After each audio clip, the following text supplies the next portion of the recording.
知啦，唔好殺晒我哋啊！快啲啊！有冇人來啊？睇見啦，去邊度啊？去揾佢啊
！Sir, this is her. The girl who tells fortunes.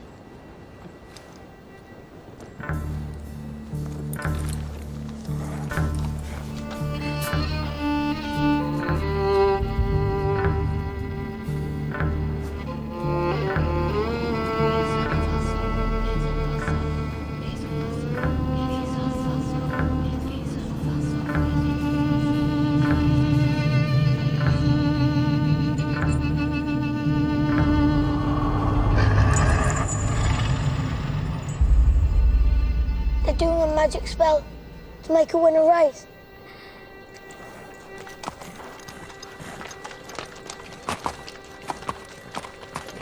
The horse's name's Monaghan Boy. Kempton, 3 o'clock, Monday. You ladies have a bet yourselves, but don't tell anyone else.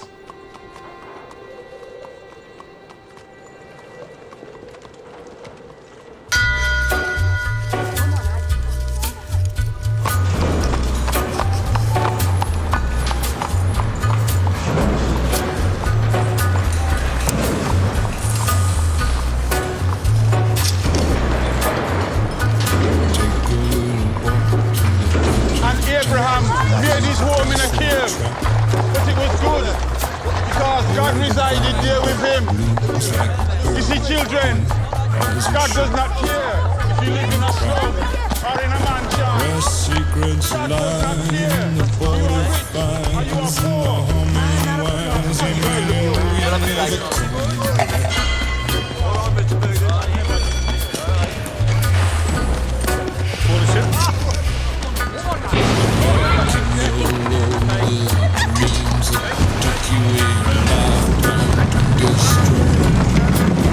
Morning, Mr. Shelby. deep in the hole, hear you shrinking soul, but there won't be a single thing that you do. He's a god, he's a man, he's a guru. You're one microscopic cog in his catastrophic plan, designed and directed by his red right hand.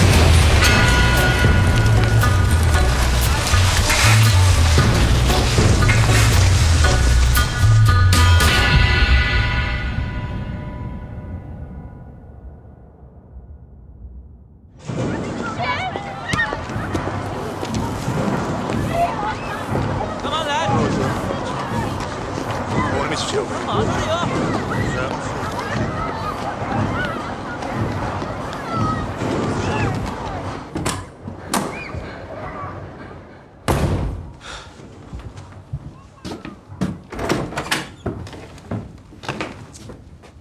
Finn? Arthur's mad as hell. What does a 10-year-old know about hell, eh? I'm 11 Sunday.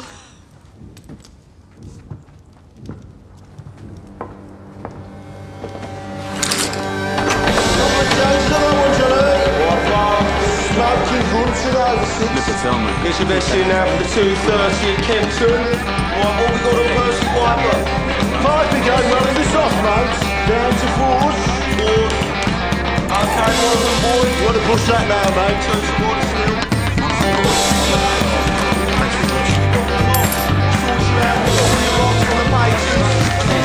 Get your bets in now.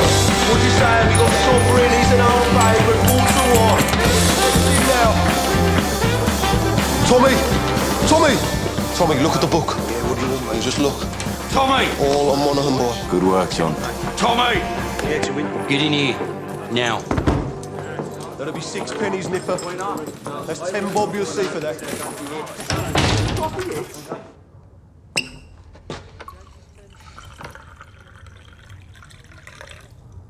Now, you were seen doing the powder trick down at Garrison Courts.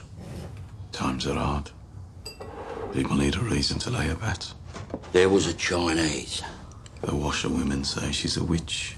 It helps them believe. We don't mess with Chinese. Look at the book. Chinese have cutters of their own. We agreed, Arthur. I'm taking charge of drumming up new money. What if Monaghan boy wins, Tommy? You fixing races now. Do you have permission from Billy Kimber to be fixing races? And what's got into you? You think we can take on the Chinese and Billy Kimber? Billy's got a bloody army! I think, Arthur. That's what I do. I think. So that you don't have to.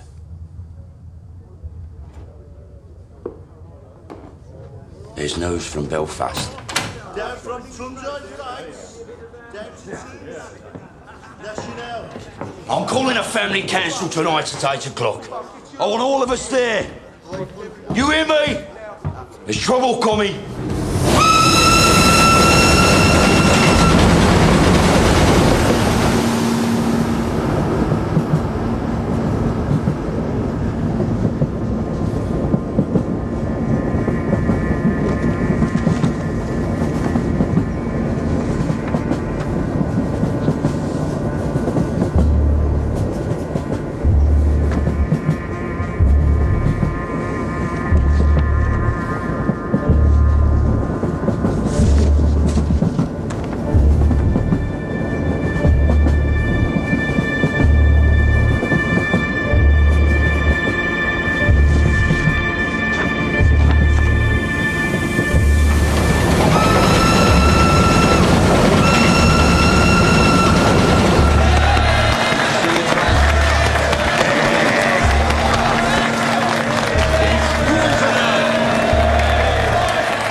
Comrades, we're here today to take a vote on strike action. Yes!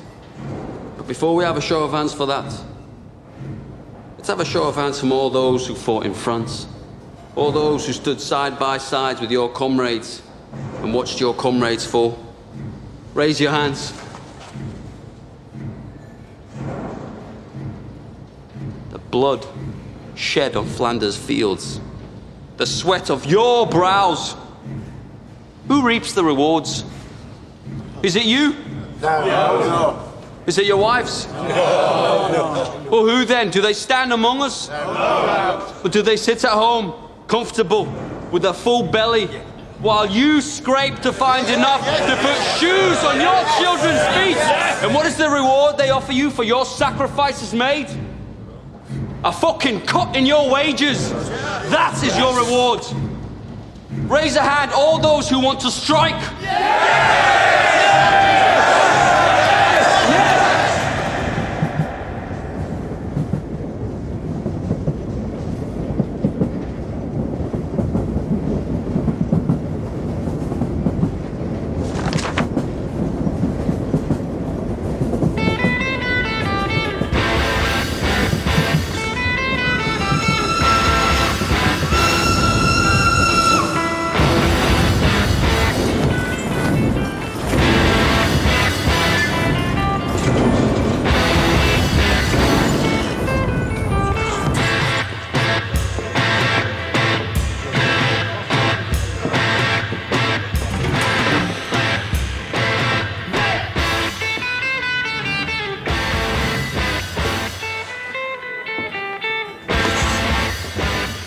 On the house, Mr. Shelby?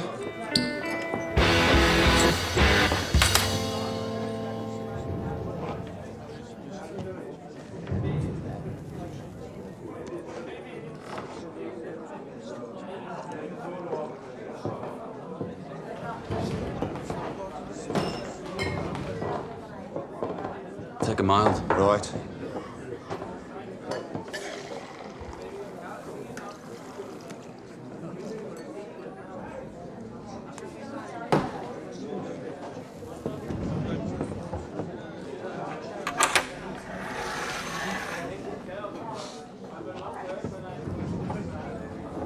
Cheers, Thomas. Good health to you.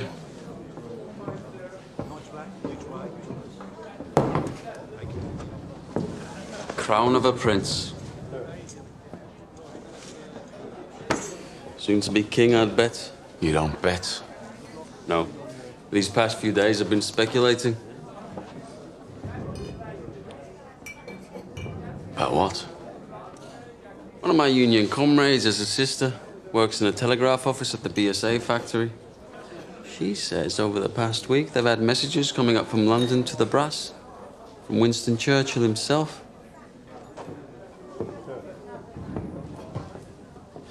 Something about a robbery. A robbery of national significance, it said. She found a list of names left on the telegraph machine. And on that list was your name and my name together. What kind of a list would have the name of a communist and the name of a bookmaker side by side? Perhaps it's a list of men who give false hope to the poor. The only difference between you and me, Freddie, is that sometimes my horses stand a chance of winning.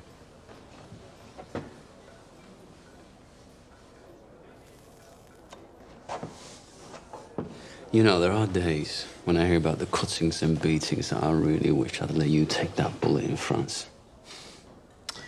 Believe me, there are nights I wish you had.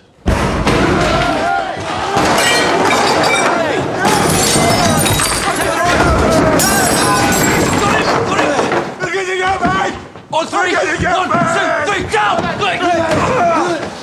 Breathe, Danny! Breathe!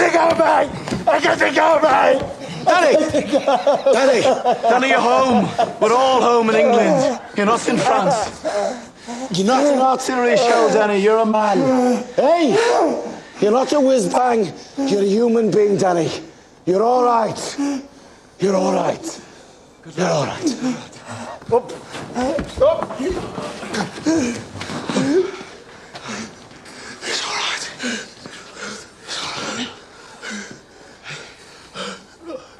Oh, hell. Did I do it again? You did it again, Danny. You gotta stop doing this, man. It's all right. Oh, God, Mr. Shelby, I'm sorry. It's all right. You go home to your wife now, Danny. Try and get all that smoke and mud out of your head, eh? Yes, Mr. Shelby. I'm sorry. Go on.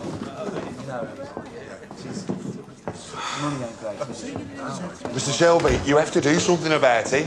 Damn right, Harry. You pay the Peaky Blinders a lot of money for protection. You're the law around here now, Tommy, aren't you? Maybe you should put a bullet in Danny Whiz-Bang's head like they do with mad horses. Maybe you'll have to put a bullet in my head someday, too.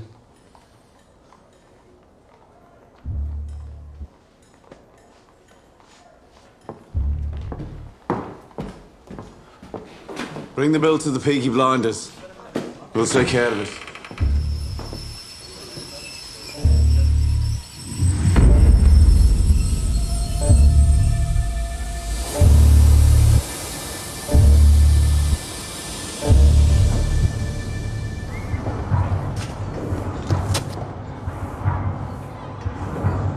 Look at the gun. Recognize it? Get up off your ass, you mum-pink pig. Oh, Paul! What the fuck did you do that for? Finn was playing with this afternoon by the cut. It was loaded. Nearly blew Ada's tits off. It must have fell out my pocket. He said he found it on the sideboard of the betting shop, with bullets in it. I must have been drunk. When are you not drunk? Paul, I'm sorry. I'm sorry.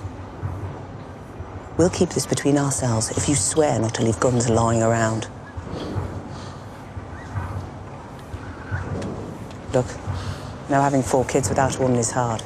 But my boot's harder. Now come on, we're late. Right. I've called this family meeting because I've got some very important news. Scudboat and Lovelock got back from Belfast last night. They were buying a stallion to cover their mares. They were in a pub on the Shankill Road yesterday, and in that pub there was a copper handing out these. If you're over 5 feet and can fight, come to Birmingham. They're recruiting Protestant Irishmen to come over here as special. To do what? To clean up the city, Ada. He's the chief inspector. The last 4 years, he's been clearing the IRA out of Belfast. How do you know so bloody much? Because I asked the coppers on our payroll. And why didn't you tell me? I'm telling you. So why are they sending him to Birmingham? Well, there's been all these bloody strikes at the BSA and the Austin Works lately. Now the papers are talking about sedition and revolution. I reckon it's communists he's after. So this copper's going to leave us alone, right? There are Irishmen in Green Lanes who left Belfast to get away from him. They say Catholic men who crossed them used to disappear in the night. Yeah, but we ain't IRA. We bloody fought for the king. Anyway, we're Peaky Blinders. We're not scared of coppers. He's right. If they come for us, we'll cut them a smile each. So, Arthur, is that it? What do you think, Aunt Pal? This family does everything open. You have nothing more to say to this meeting, Thomas? No. Nothing that's women's business. This whole bloody enterprise was women's business while you boys were away at war. What's changed? We came back. And the Lord will smite the unholy when the great judgment comes. And judgment is coming, my friends. Judgment is coming to this wicked city. And your wickedness and your fornication will be revealed. You cannot hide from the Creator. You cannot hide from the Almighty Himself. The Creator sees all. You cannot hide from the true and living God.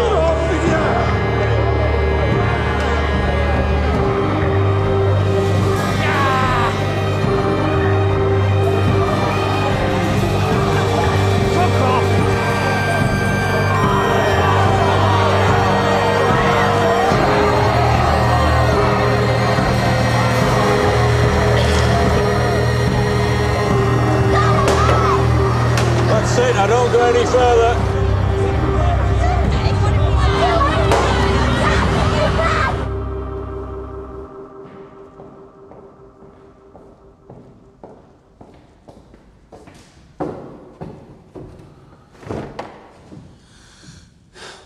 I have 10 minutes. What do you want?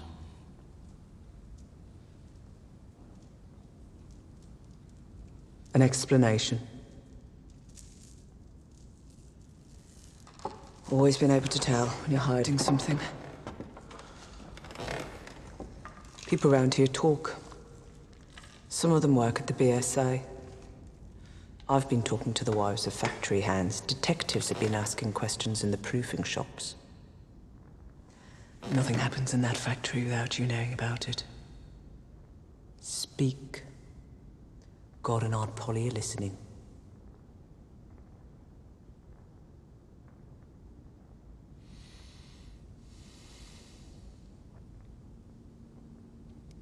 It was meant to be routine.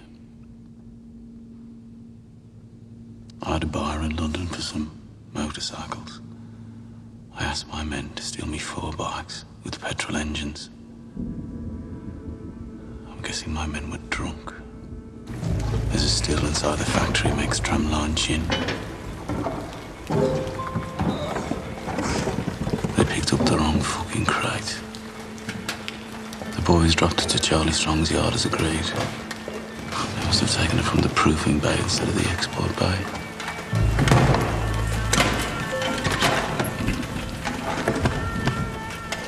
Holy sweet baby of Mary. Inside, we found 25 Lewis machine guns, 10,000 rounds of ammunition, 50 semi-automatic rifles, 200 pistols with shells. Jesus, Tommy.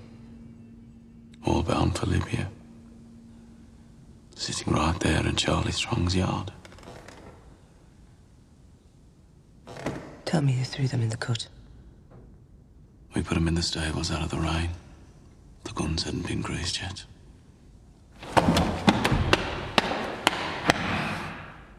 So that's why they sent a copper from Belfast. Maybe, maybe not. Thomas, you're a bookmaker, a robber, a fighting man. You're not a fool. You sell those guns to anyone who has use to them, you will hang.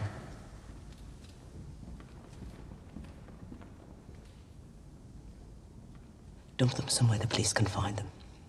Maybe if they know they haven't fallen into the wrong hands, this might blow over. Tell Charlie to dump them tonight. No. He won't move contraband under a full moon. 3 days until it wanes. Then you'll do the right thing. You have your mother's common sense, but your father's devilment. See them fighting. Let your mother win.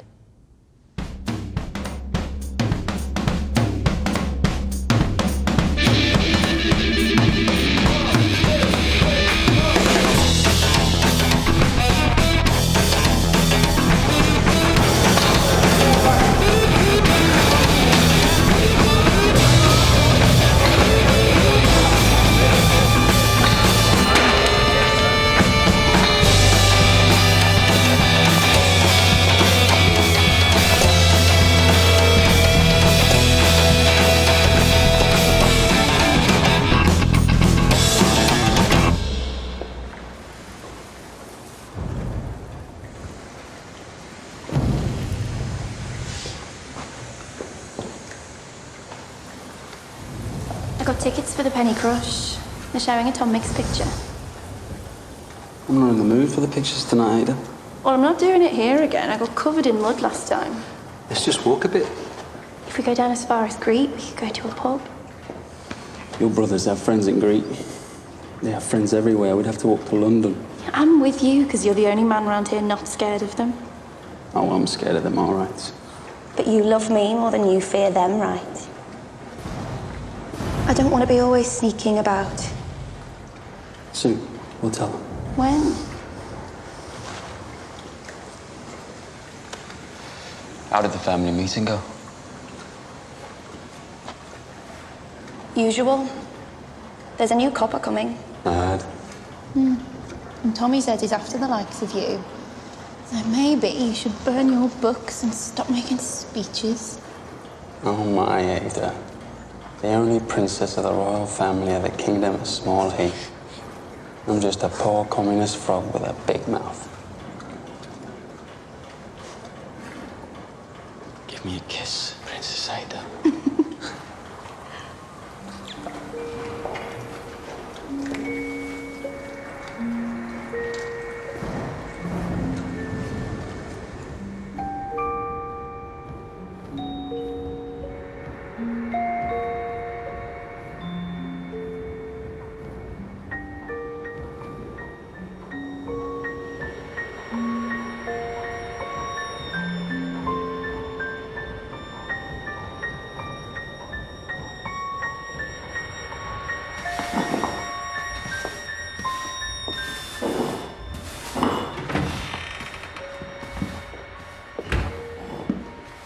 I'm here about the job as a barmaid.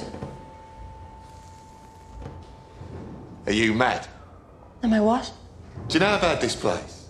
I saw it in an advertisement. Job's been filled. It was in yesterday's paper. Believe me, love. I'm doing you a favour. I'm not asking for favors, I'm asking for employment. You're too nice. How would you know? And too pretty. They'd have you up against a wall. I have experience. And references.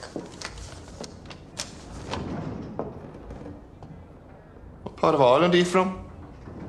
Galway. Huh? I worked in Dublin. My mother was from Galway. You too pretty. Watch. And listen. I wish I was in Kerry, only for a night in Ballygrand. I would swim over the deepest ocean, my love to find. My boyhood friends and my own relations have all passed on now, like the melting snow.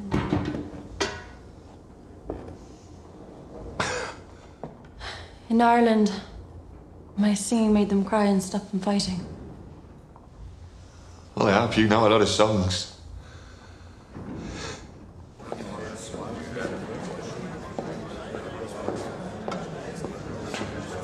Blackpool.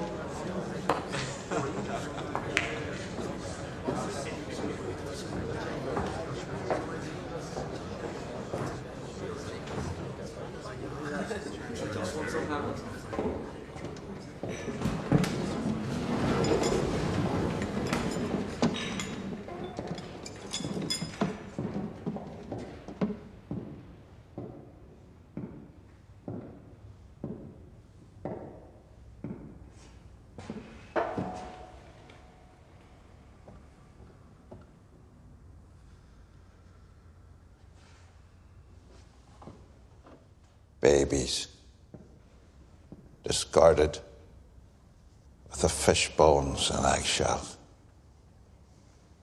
Girls, 11 years old, pierced and punctured by old men with threepence of time, rotted upon like animals.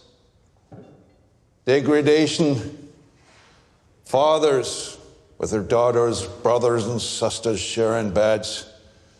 Beggars and thieves left to run on the streets.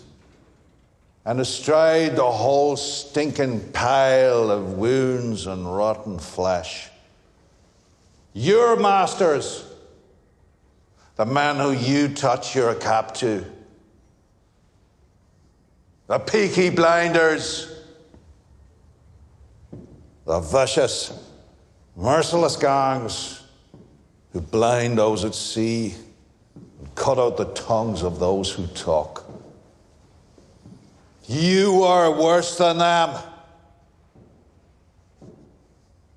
Those of you who have taken their bribes these years since the war, those of you who look the other way, you are worse than them. God damn you for soiling your uniforms. And then there are the IRA Fenians and the communists, blacker hearts still. They feed on the pus of all this corruption, like maggots in a corpse. And like maggots, if left to swell, they will eventually swarm like flies and spread their rotten philosophy across the country and across the world. Those, then, are our enemies. A three-headed beast. It is my job to decapitate each one, and by God, I will do it. I don't trust any of yous until you earn my trust. And that takes some earning. These are the new men who will bolster your ranks. Good men from God-fearing families. By the time the sun sets, they will be sworn in and in uniform, and by sunrise tomorrow, they will be on the streets. God help those who stand in our way.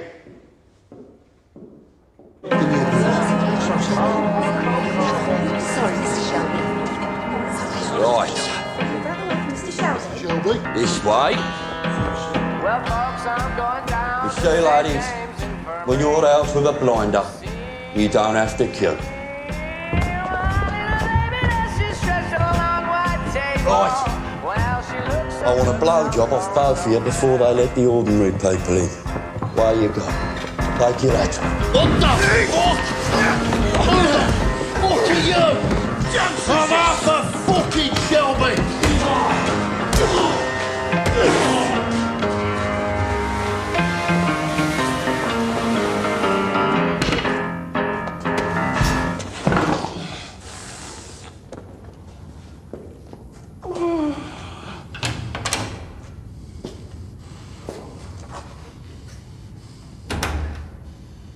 Arthur Shelby, lead pack dog of the Peaky Blinders.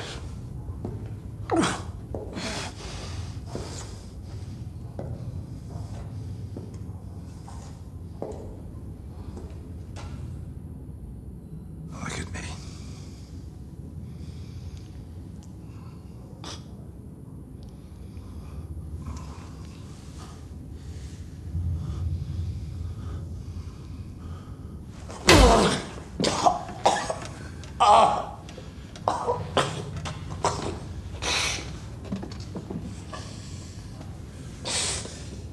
Bastard!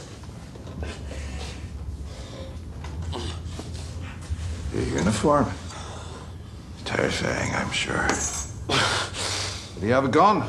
No gun. Knife in his sock, cosh in his belt. Now, Mr. Shelby, I want you to see this as me introducing myself to you. Understand? In all the world, the only thing that interests me is the truth. So, what do you know about the robbery? Good robbery.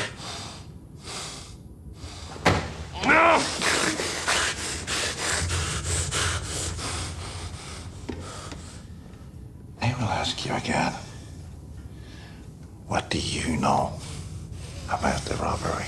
I swear to God, I don't know what you're talking about. What fucking robbery?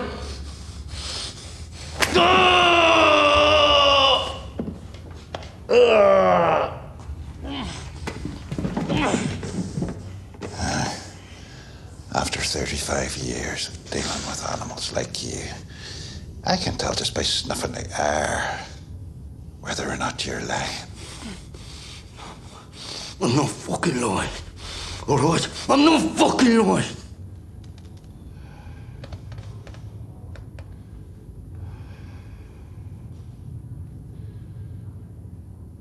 I know.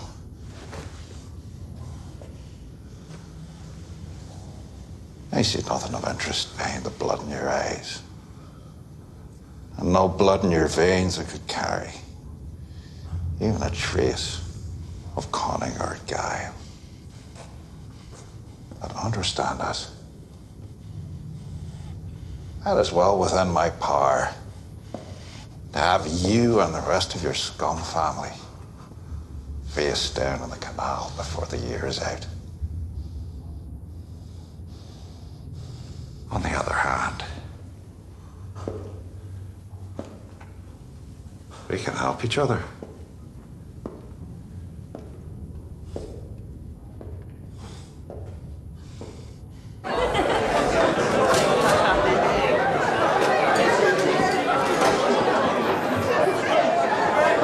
Is it always as busy on a daytime? Nah, these boys are on the way to St Andrews. To pray? That'll be the day. St Andrews is a football ground. The Blues are playing. It's a forward line there, and that's the goalie, believe it or not. Hello.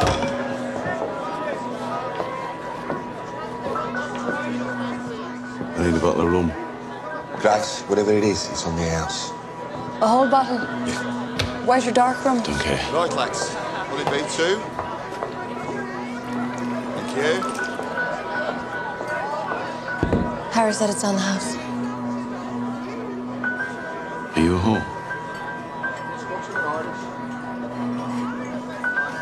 Definitely not. You're in the wrong place.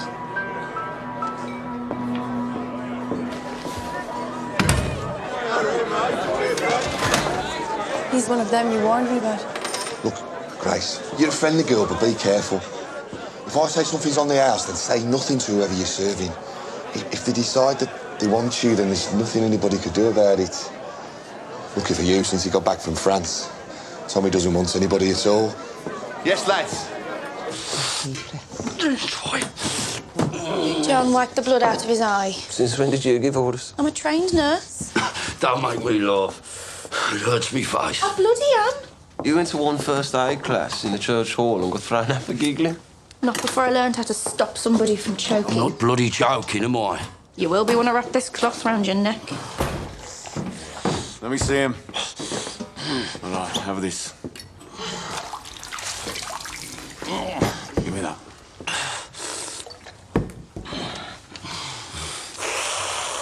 You're all right. He said Mr. Churchill sent him to Birmingham. National interest, he said. Something about a robbery. He said he wants us to help him. We don't help coppers. He knew all about our war records. He said we're patriots, like him. Wants us to be his eyes and ears. I said we'd have a family meeting, take a vote.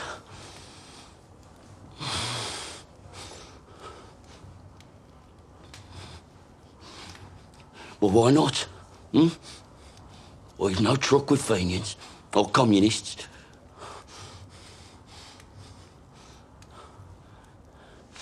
What's wrong with you?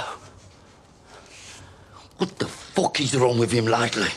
If I knew, I'd buy the cure from Compton's chemists. I am just a young girl. I have just come over from the country where they do things big. And amongst the boys, I've got myself a lover.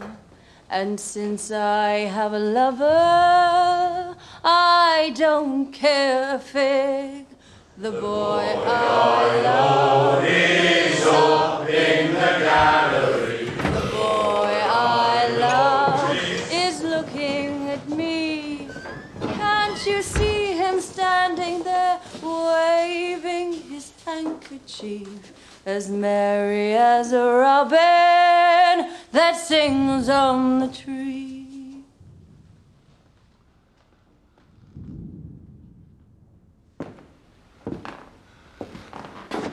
We haven't had singing in here since the war.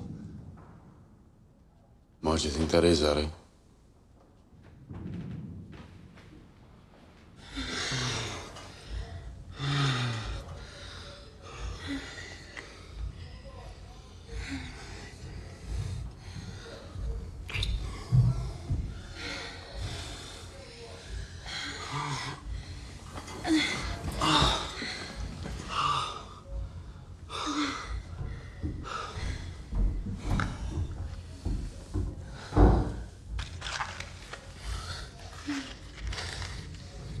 So did Arthur say, what kind of a deal this new copper offered him? God, but the second your balls are empty, it's back onto politics.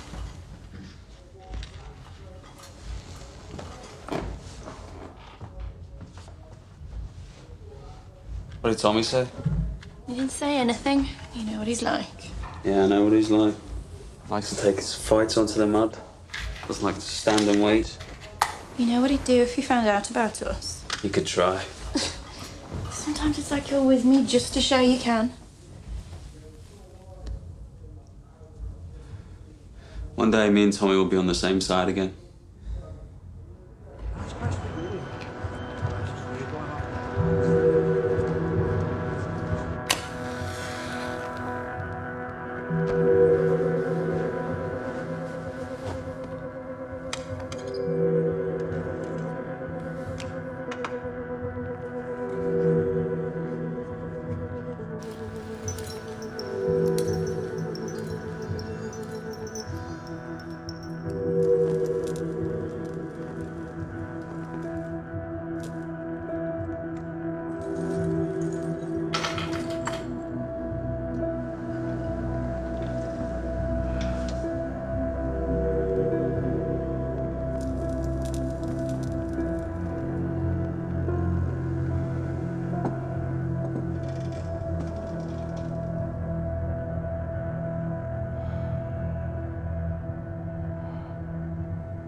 Hey,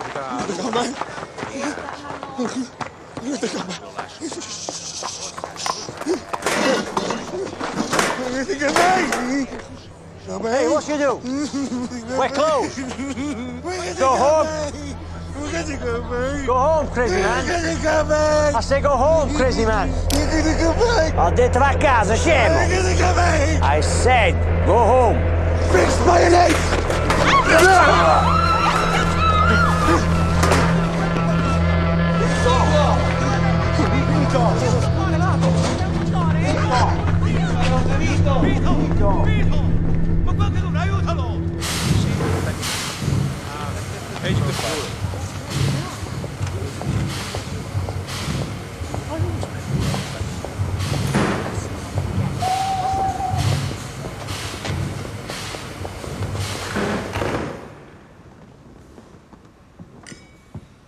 Secretary of State, this is Chief Inspector Campbell.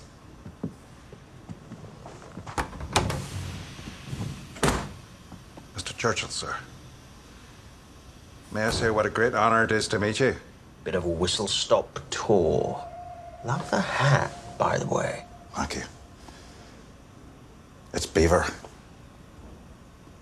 So, are you settling in?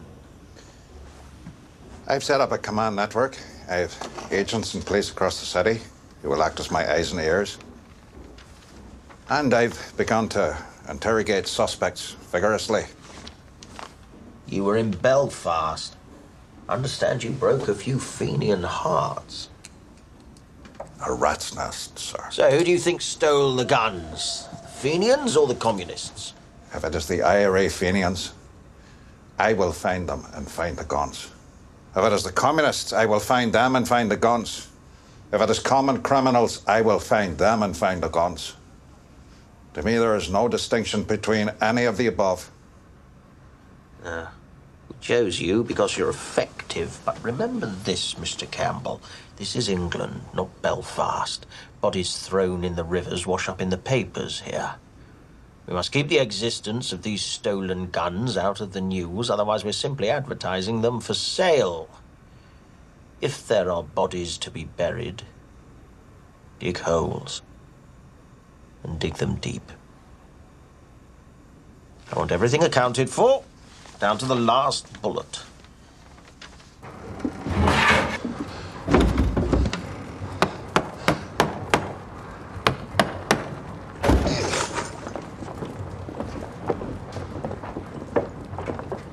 Uncle Charlie, a word.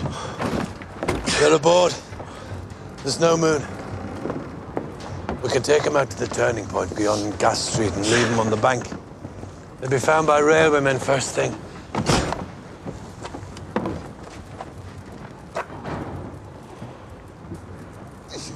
Is that agreement?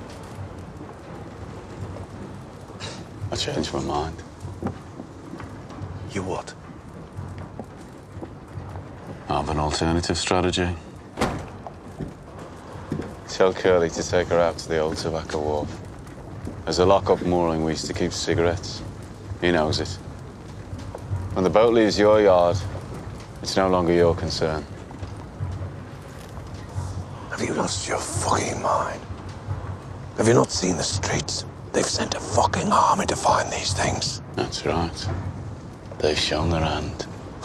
Their hand? If they want them back this bad, they'll have to pay. That's the way of the world.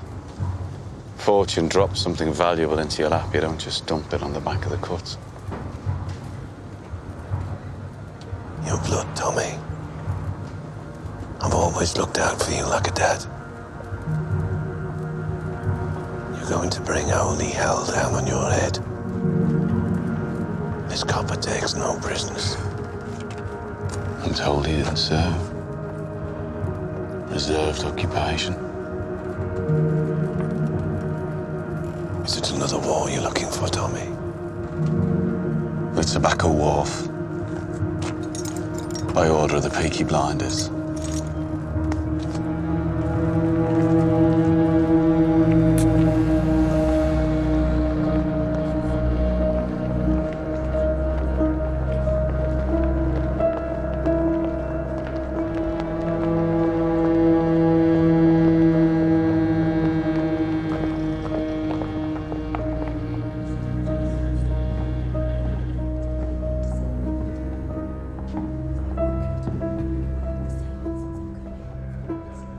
possession? I am, sir. First impressions? I'm quite shocked at how these people live. Have you found anything out that might help me? I interrogated the head of the Peaky blinders. He didn't know anything. A brute. It strikes me that it isn't Arthur who heads the Shelby family. It's the younger one, Thomas. They say he won 2 medals for gallantry in the war. You sound fascinated. However, my opinion has not changed. The bookmaker gangs have other business, and the communists are too weak to have planned this. I believe the guns were taken by the IRA. You must not let your personal history cloud your judgment.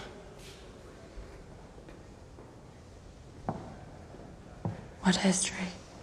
That the IRA murdered my father will not affect my judgment. If you see any guns, check the serial numbers against that list. Your father was the finest officer I ever worked with. I know he'd be very, very proud of you.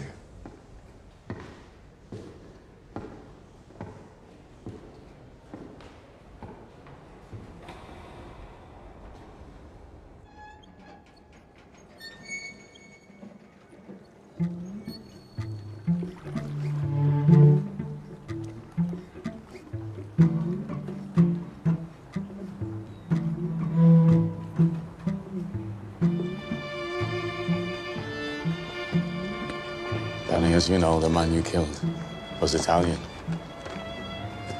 Those 2 men over there are his brothers. If I let the Italians do this, Danny, they'll cut off your manhood and let you drain. That's how those bastards do things. So to stop a war breaking out between us and the Italians,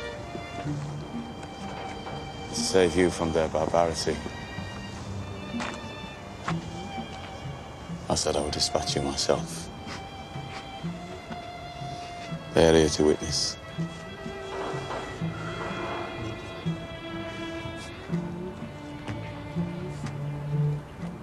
I died over there anyway, Tommy.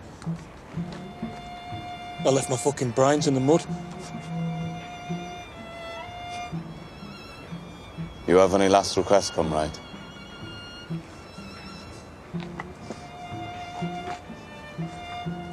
You look out for my Rosie and my boys. See they get apprenticeships at the BSA factory or the Austin. And they'll make foremen. I know they will.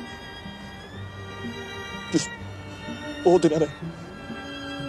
Just ordinary men. And they won't get told to do this shit. This shit that we got told to do.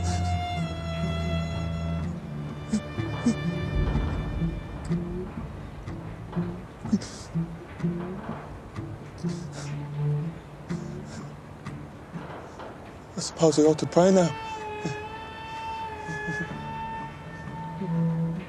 Those fucking guns, they blew God right out of me head.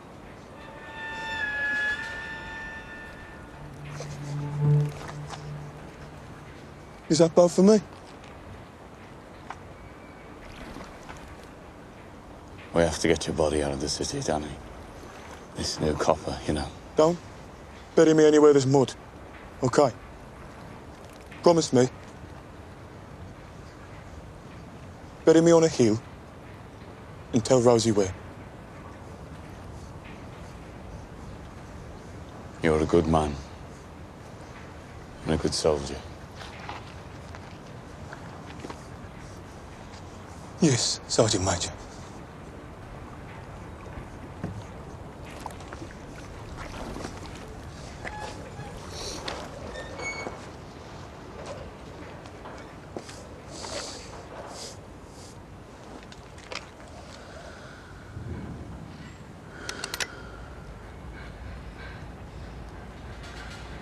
bleak midwinter.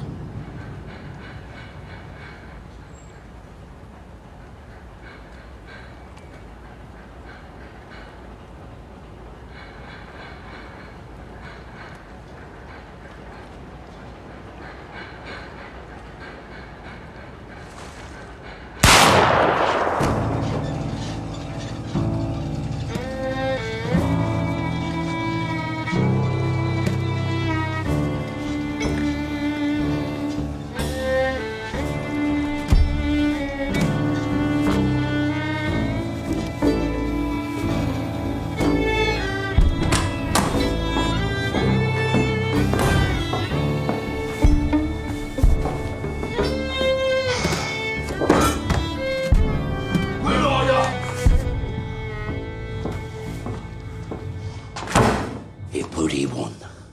Monaghan boy. Bloody one! Yeah. It won. And word will spread. So the next time we do the powder trick, it won't be just the garrison that'll bet on the horse. It'll be the whole of Small Heath. And you know what? The horse will win again. And the third time we do it, we'll have the whole of Birmingham betting on it. 1,000 quid bet on the magic horse. And that time, when we are ready, the horse will lose. Think about it.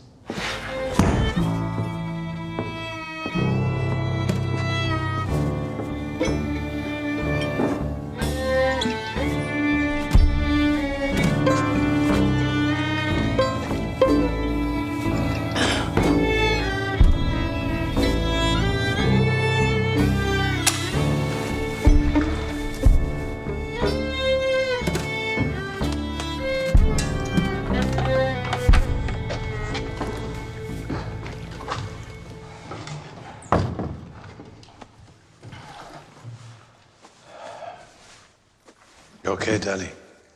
I'm still in shock. Are you sure this isn't heaven?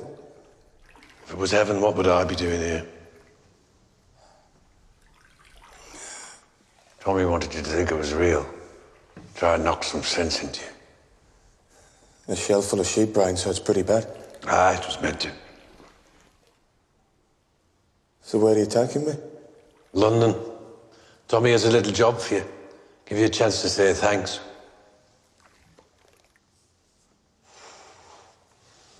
You're a Peaky blinder now, Danny.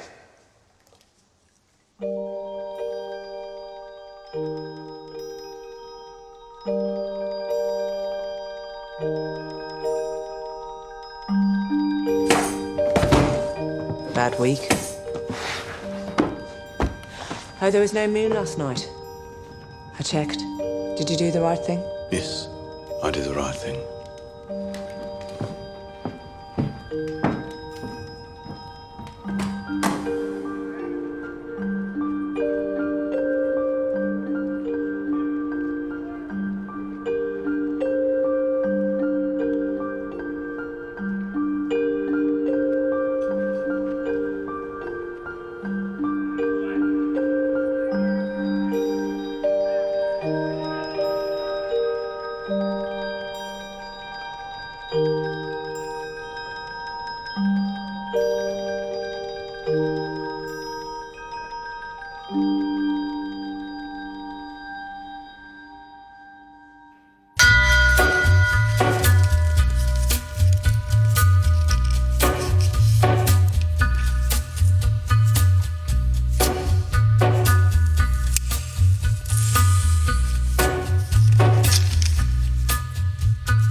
He's the chief inspector. I reckon it's communists he's after. So this copper's gonna leave us alone, right? What the fuck? I want you to see this as me introducing myself to you. He said Mr. Churchill sent him to Birmingham. Something about a robbery. Thomas, you're a bookmaker. You're not a fool. You sell those guns to anyone who has use to them, you will hang. I'm just a poor communist frog with a big mouth. I'm with you because you're the only man around here not scared of them. The only difference between you and me, Freddy, is that sometimes my horses stand a chance of winning. Tommy! You fixing races now? I'm here about the job as a barmaid. Are you in possession? I am, sir.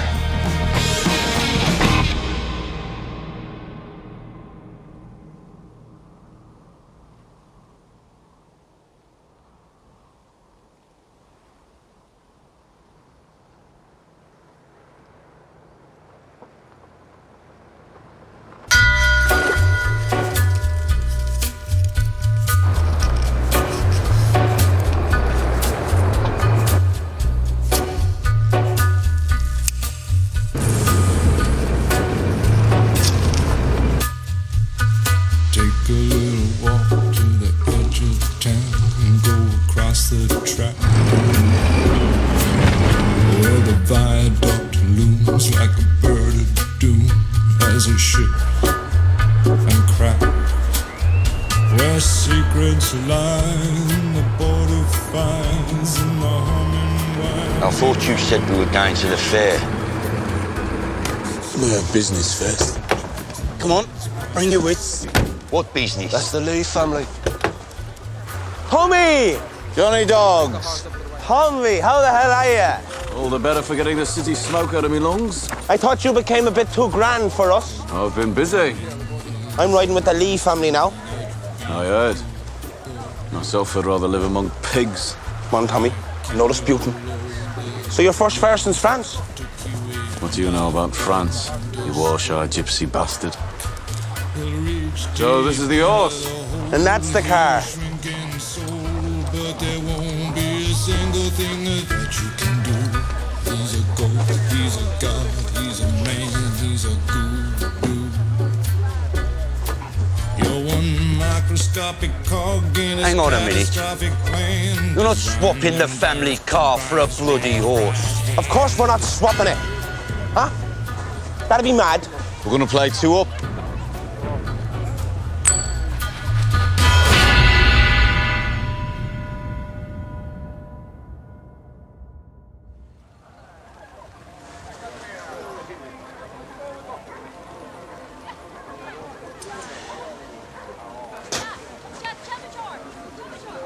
Yeah. I knew it. See, I knew it. Tommy, you bloody idiot. Shut up, Arthur, I won. Right. I promised Johnny I'd let him have a spin in the car if he lost. All right.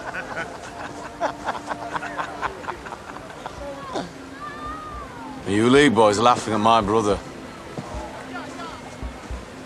Are ya? Hey! Tommy! Tommy! I asked you a question. Tommy, come on, it's just a crack. Get your family out of here, go and enjoy yourselves at the fair before they start a war. Huh? Già maggiore? Non si cata lingo, papa si slingo, non si lascia Roma. O lascia Roma. Yeah, but his mother's a diddy-coy whore.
We will take them before last night's beer turns to piss and wakes the devils up. We will leave no stone unturned. Every gun, every bullet will be brought to me for inspection. Now, take your positions.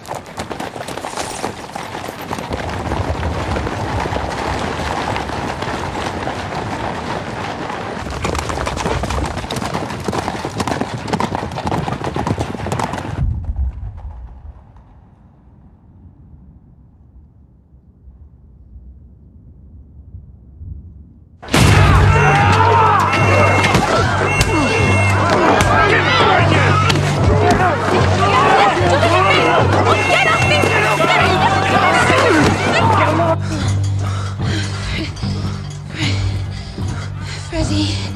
Are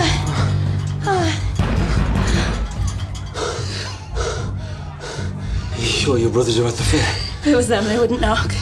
Mr. Thorne, What is it? the police are rounding up the communists. Come on, Ada. If the cops find me, we're screwed. Fuck. Ada!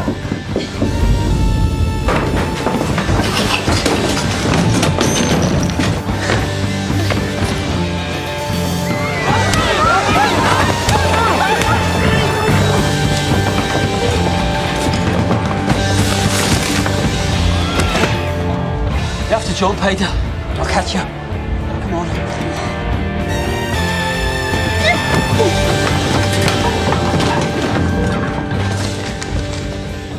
Look at this.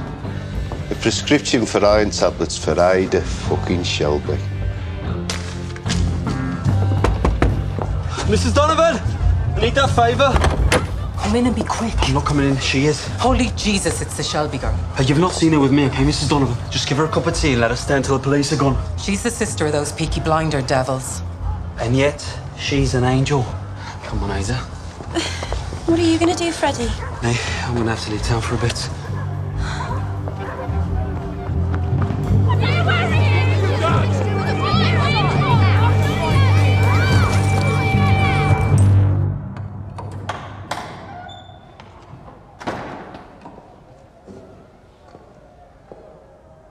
The gentleman would take off his hat, put out his pipe.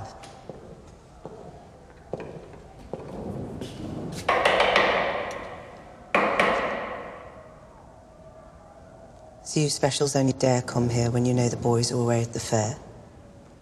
You mean your nephews? Their guns and their razors? Is it them you're lighting candles for? No. I'm lighting candles for the boys from the garrison who lost their lives in France. There's a list there. Look.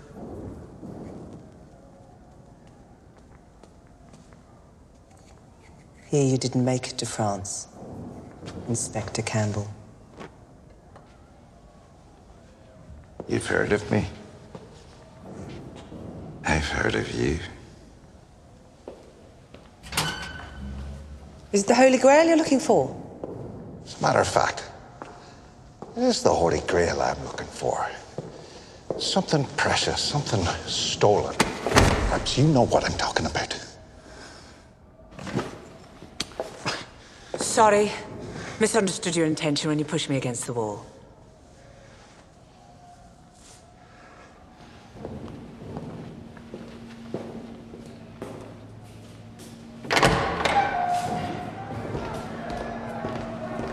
Turn the place upside down. Arthur Shelby said you people would help us. We don't know what you've lost. How can we help you find it? But I have found out subsequently that I was speaking to the wrong man. Next time, I want to talk to the boss. Licky Tea Rooms, Friday, 10 o'clock. And when I say the boss, I mean Thomas.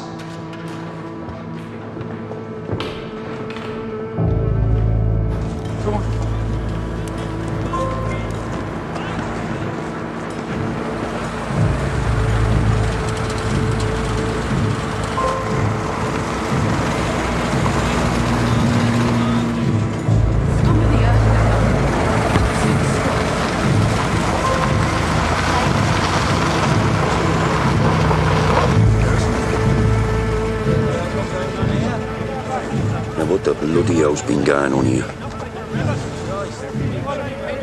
Jesus Christ. The coppers told everyone Arthur had agreed to it when he was arrested. They said the Peaky blinders had cleared out to the fair to let them do it.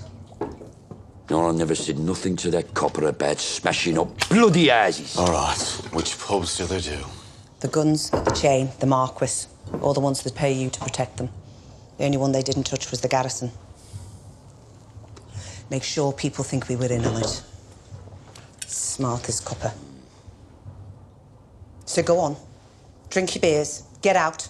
You better show people you're still the cocks of the walk. And add some cash to the landlords of the pubs. Pay some veterans to fix the places up. Boy, Nipper, give us the bag. So what about you, Tommy? I have to go to Charlie's to stable the horse. She looked footsore in the box.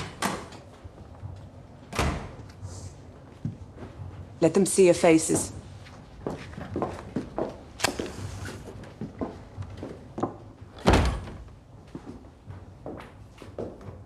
So we both know what they were looking for.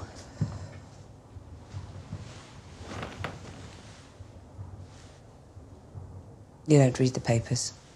Racing papers. So let me tell you the odds.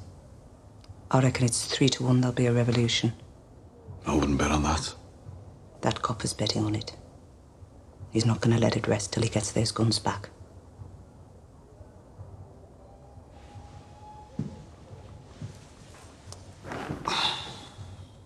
Did he talk to you, Paul? In the church.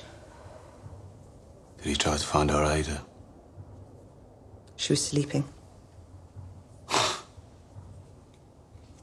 Where was she sleeping, Paul?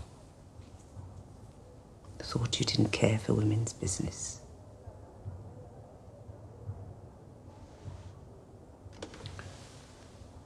He knows you're the boss. He wants to meet you.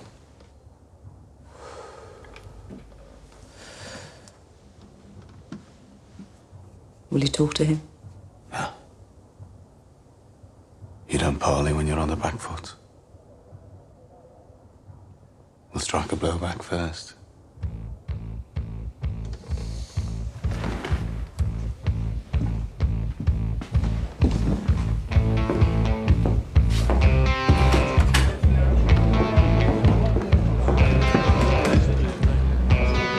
Fee, lad, what are you doing? We're having a fire. 2 bob for your picture of the king. What? Bring it to Waterloo Lane. Hello, Finn, lad. All right, it's good. Fritz, you cooking me and fish, man. Come on, Finn, keep up your way through. Come on. Come on, James, you'll do yourself a pop film now. Come on. Harry.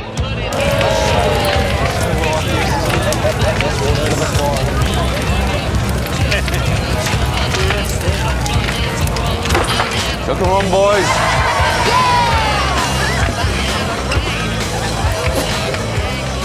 Lie up to God, you know what you're doing.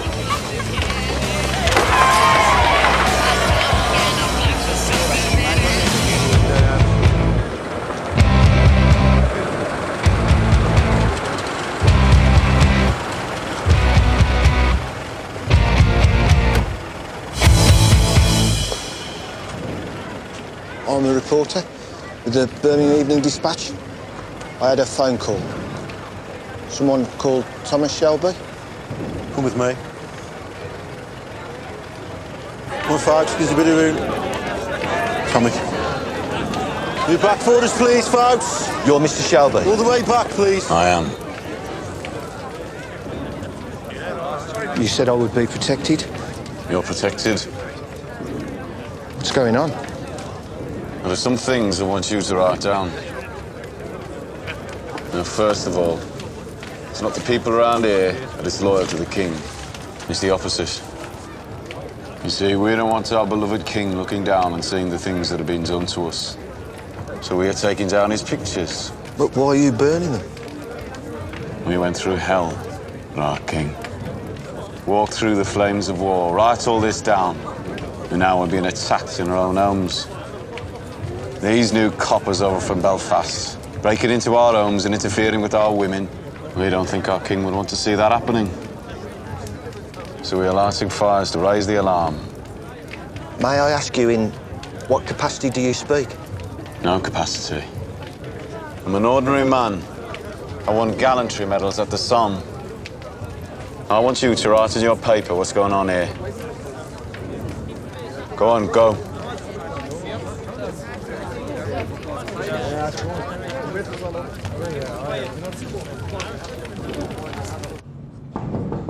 Come on.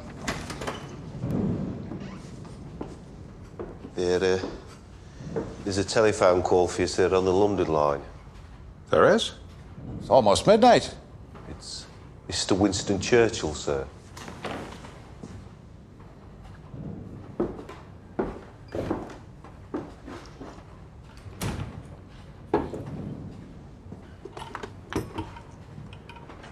Yes, sir. Inspector Campbell, I hear there's been a bonfire in your city. There was a small fire reported around 9 o'clock, Watery Lane. Certainly nothing to trouble you about, sir. Ah, but I'm afraid it has troubled me. Half an hour ago, I received a wire communication from the editor of the Birmingham Evening Dispatch. It seems one of his reporters was invited to the fire and discovered that they were burning pictures of the king. Of the king?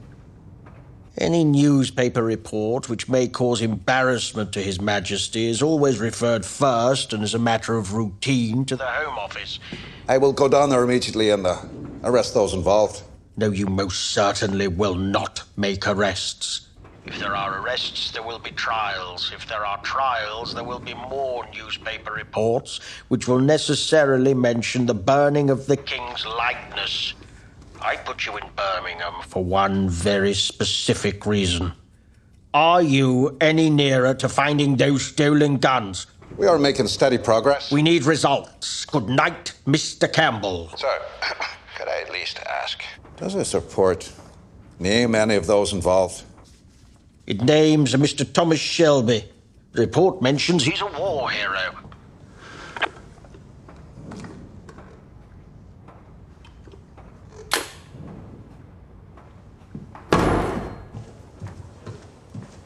Good of you to join us. Where have you been all day? In bed. Couldn't sleep. Then I couldn't wake up. Then I was cold, and then I had to go for a wee. Then I was with this bear on a boat. That was just a dream. And I was hungry. Why are you reading the paper? Why wouldn't I be? Well, I've never seen you read the paper. I've never seen you light fires with them. The BSA are on strike. Miners are on strike. IRA are killing our boys. 10 a day. What? Stand up. Why? Just stand up.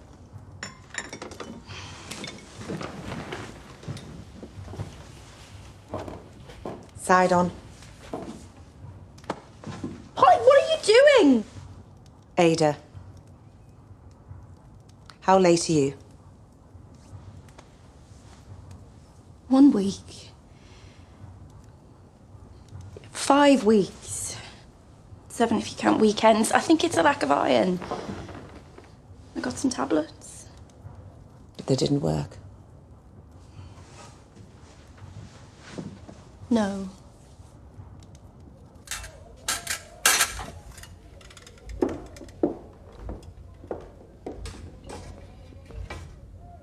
You can get dressed now, love. So am I or not?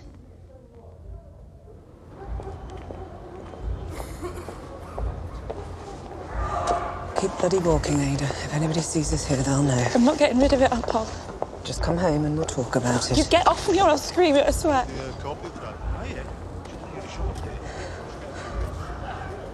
All right, you want to do this on the street? Let's do it. Whose is it? If I tell you, you'll tell them and they'll cut him to pieces. Not if he marries you, they won't. Will he marry you?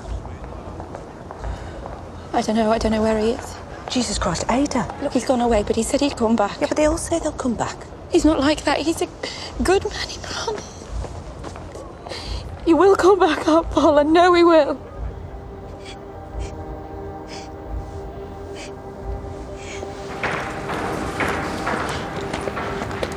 Give me down a Spanish saddle, Joe. Yes, Tom. Stand yourself. He's a beauty, Tom. Yeah.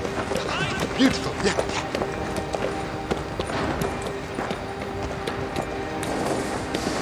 Fine beast you got there, Thomas. But is he worth falling out with the Lee family over?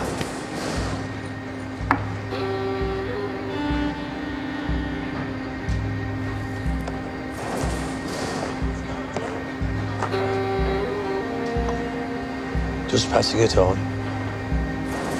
Declaration of war. The whole Lee clan.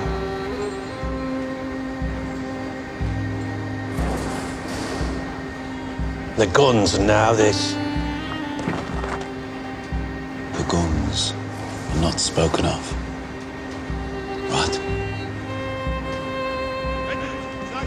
Tommy. Tommy.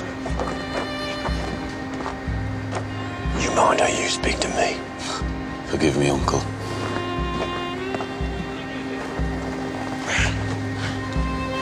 It's Thomas Shelby against the whole bloody world, right?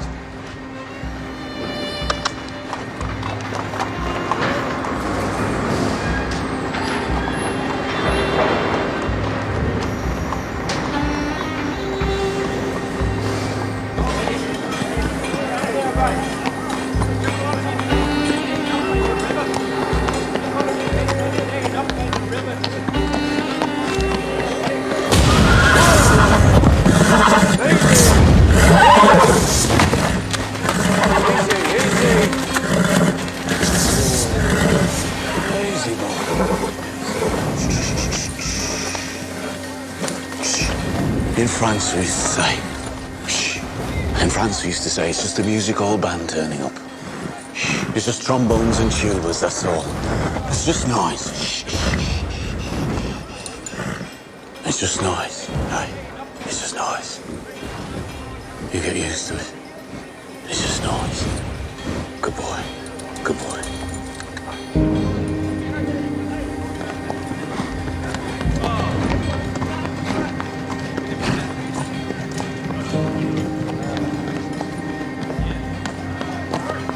Pain there, boy, eh?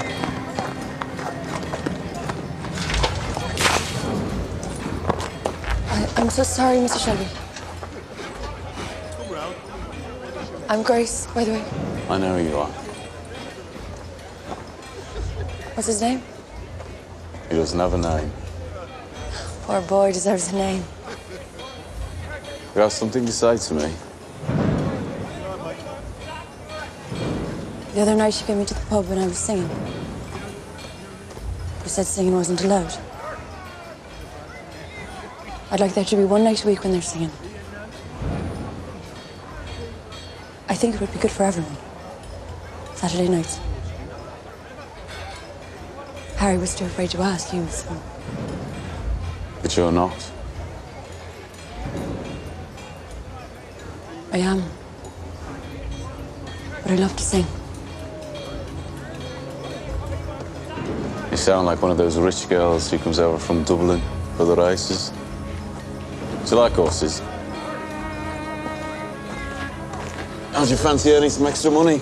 Doing what?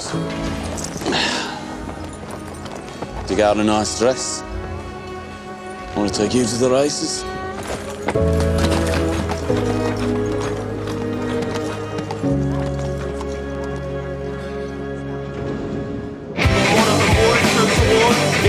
Now, before we go into any votes. Got a couple of changes coming in, John. Drop 30 down to 8. Come in, boy, yeah. Come on, you tight asses. Get your best in now. Come in, boys, do it. Here you go, big take that to the twins, yeah? What we saying on the board? Down to 10. That's right. Doubles. Okay, Fred, one of them, boys. You want to push that, mate, because he's going to go even soon. Change up 35. Sun's out, lady.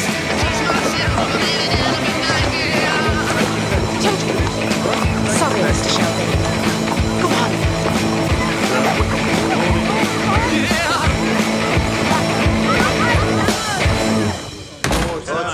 Go today. All right, Mr. Shelby. How's it going? Frank, how's the leg? Good. Nice to see you, Sam. What is it, Fred? Runs over 8. Morning, Charlie. Run over 8. All right, good boss. How we looking? Looking good, Tommy. Tommy. And stuff. Tommy, They're all here for Monaghan, boy. That's what I like to hear, Johnny boy. And Aunt Paul wants to see you.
Rudolph Valentino.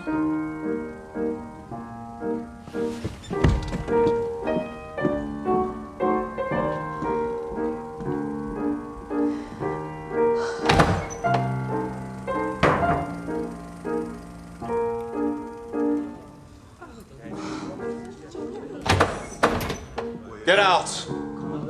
All of you. Go on, now. I said, tell me his fucking name. Freddie fucking Thorne. Yeah, your best mate since school, the man who saved your life in France.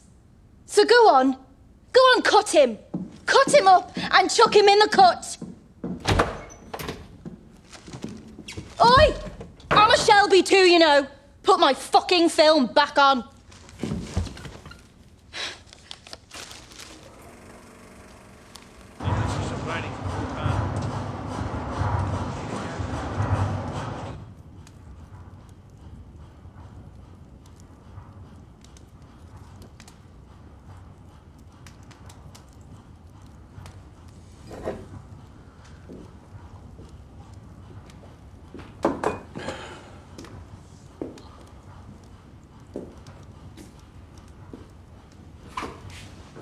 So Monaghan boy finally lost? Third time unlucky. We took money from all over the city. Yeah, but you'll pay it back to people around here. Buy your popularity back. Already done. Taught you well. And you fixed this race without the permission of Billy Kimber? Obviously didn't teach you well enough. Rule 1, you don't punch above your weight. Billy Kimber is there for the taking. Says who? Says Tom in his Parliament of One. I ran this business for 5 years. Yeah. Well, I was away fighting, remember? Where I learned some things, such as you strike when your enemy is weak. And I thought you came here to talk family business. I'll deal with it. You're too busy taking over the world. Polly, it's about Ada. I need to know.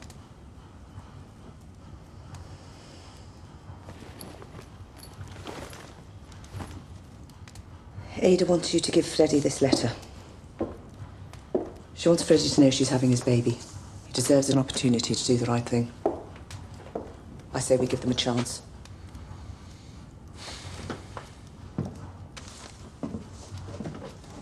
For a woman who's had a hard life with men, you're still full of romance, eh? What do you think Freddie sees in our Ada? It's Freddie's business. No. No, I'll tell you what he sees. He sees machine guns and rifles and ammunition and some glorious revolution. What is it you really don't like about Freddie? Should have no life for the man on the run. If you can't see that, you can't see much.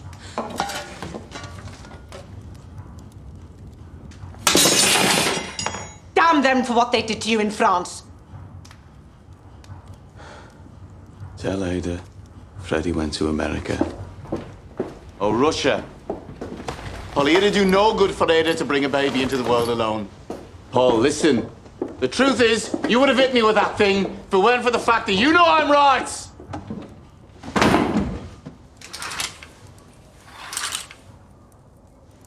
Thought I heard someone knocking. Couldn't get back to sleep. The longer you leave it, the worse it gets.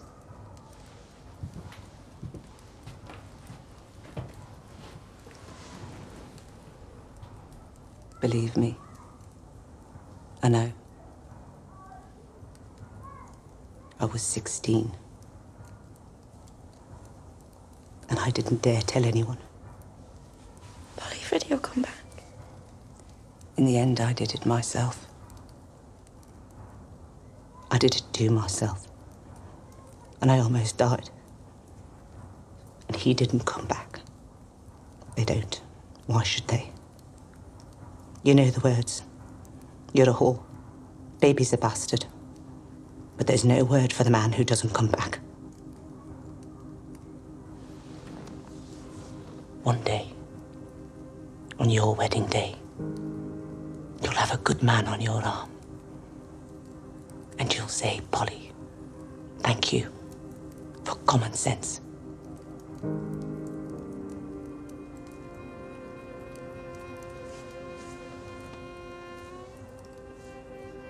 This woman's in Cardiff. We'll take the train tomorrow. Go to the castle afterwards for a treat.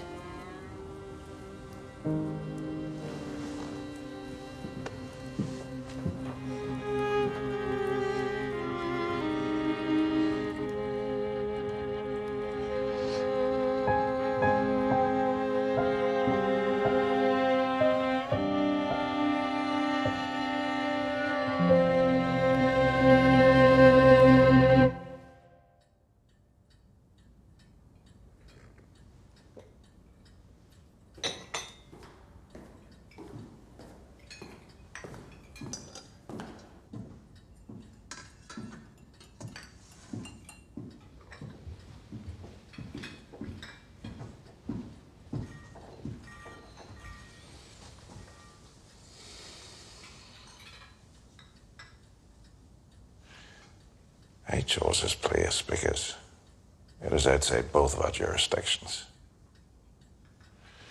Do you want tea? Inspector, I responded to your invitation because I want us to understand each other. I'm a businessman. I want to make my business successful. And I want my city run peacefully. Well, if the city is peaceful, business can thrive. So we're on the same side. I think perhaps we could be.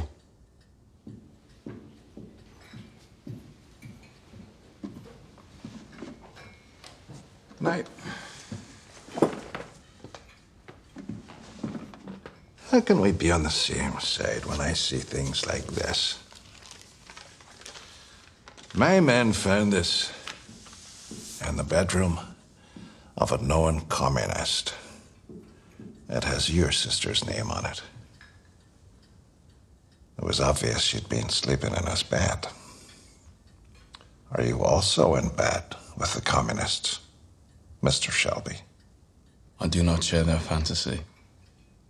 And as for my sister, I've already dealt with the situation.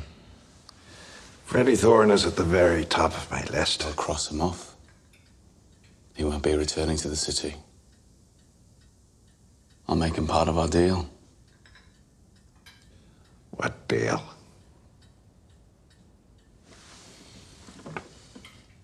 You and your specials will leave my businesses alone from now on.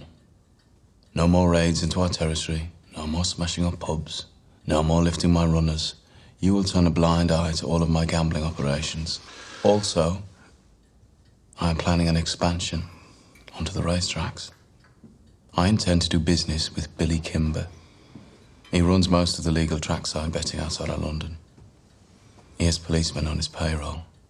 I want you to put in a word with the Chief Inspector of Gloucestershire that his men should leave me alone when I make my move. Forgive me, I don't seem to have a pen to write down this rather long list of demands. And what do I get in return? I have what you're looking for.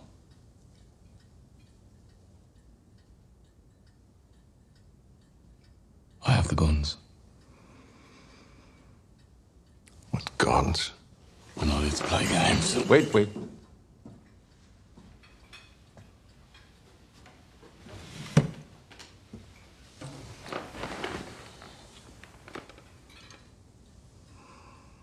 25 Lewis machine guns, 50 carbines, 10,000 rounds of ammunition, all in a crate bound for Libya, stolen from the BSA factory proofing bay. I'm guessing they sent you to Birmingham to get those guns back? Well, to me that has them. I have left word with men I trust that if I am taken into police custody for whatever reason, those guns will be shipped to Liverpool. From there, they will be sent directly to Belfast and sold to the Irish Republican Army. All your good work in Ireland will be undone. Each stolen weapon is numbered and marked. If I sell them to the IRA, it won't be long before Mr. Churchill finds out. I imagine you got into enough trouble over the burning of the King's photographs. That was just a taster. If those guns reach Belfast, your life in the force is over. When I've achieved what I've set out to achieve, I will let you know where to find the guns. You'll be a hero. You'll probably get a medal. I'm a fair man. It's a fair offer. Do we have a deal?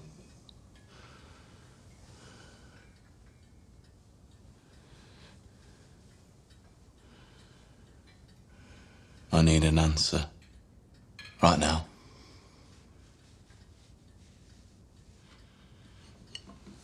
Very well. But I'd prefer if we don't shake hands on it.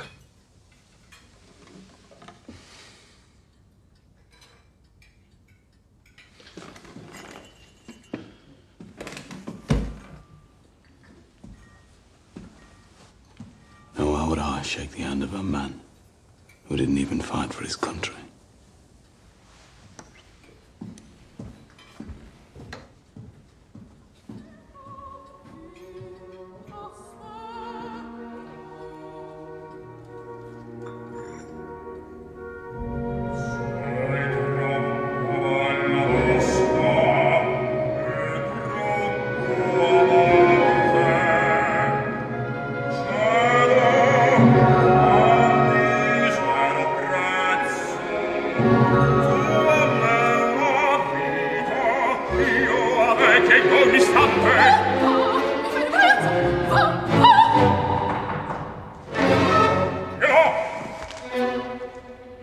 Grace.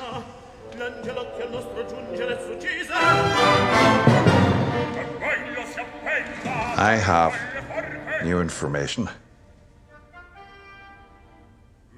Thomas Shelby is now the beginning, the middle and the end of your mission.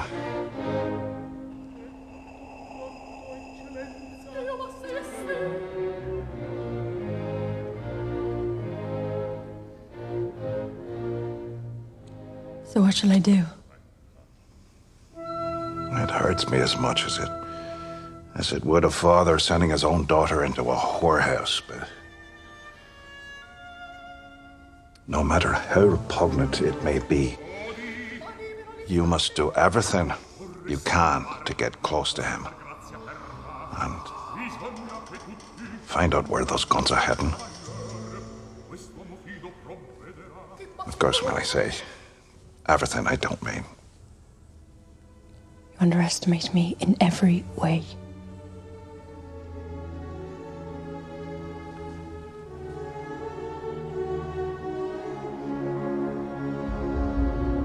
Here.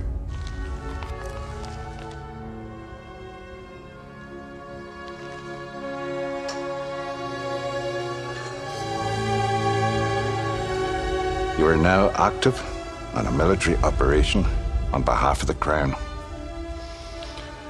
And I wish to God circumstance hadn't chosen you.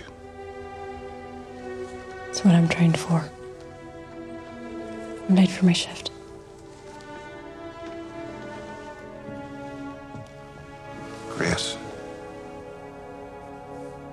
heart is with you.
Kelly, tell me.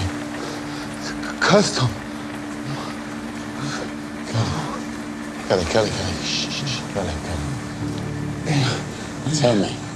Tell me, Kelly, what's wrong with yours? You bought with the fair and bad feeling. The leaves put the bad seed in the hoof and got an old woman to put a spell.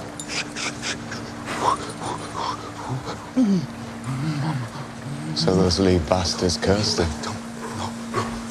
Whatever it is, he says it spread to the other feet. It's going to his heart by tomorrow, I say. Seen curses like this twice. Can't take them back, Tom. No.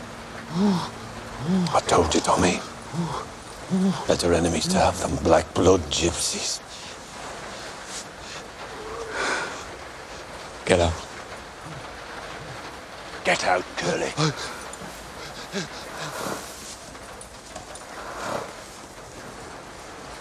Sorry. Brother, my cup is empty and I haven't got a penny. But if I no more whiskey, I have to go home.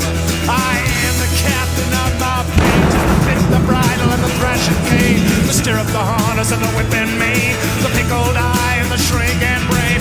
Brother, buy me one more drink. Explain the nature of my pity. Let me tell you once again, I am the captain of my pain. My cup is empty and I haven't got a penny, but I find no more whiskey. I have to go home. Your clothes, Mr. Shelby. Just give me a drink.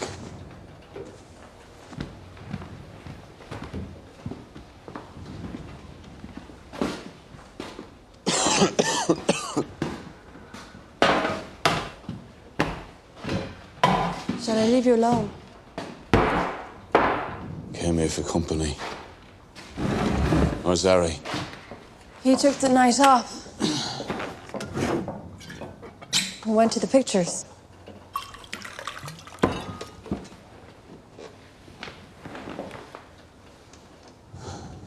How's your beautiful horse?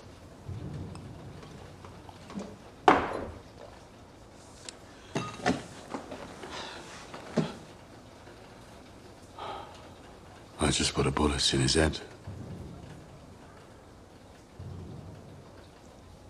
Was he lame? He looked at me the wrong way. It's not a good idea to look at Tommy Shelby the wrong way.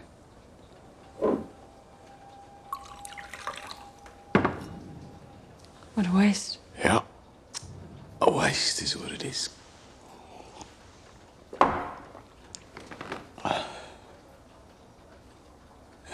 You know, in France,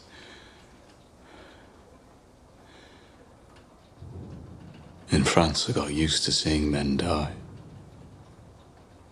Never got used to seeing horses die. They die badly.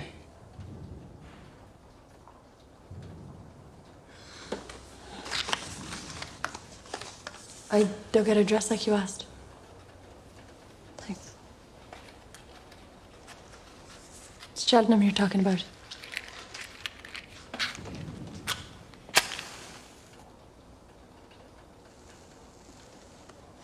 Cheltenham's grand affair, is it not? The king will be there. King George. No.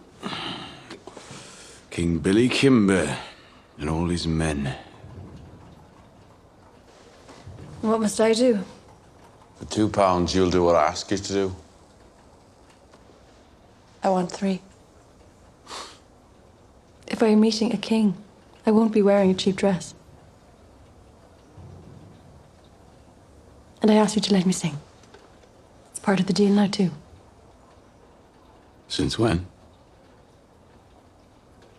Since you nearly smiled.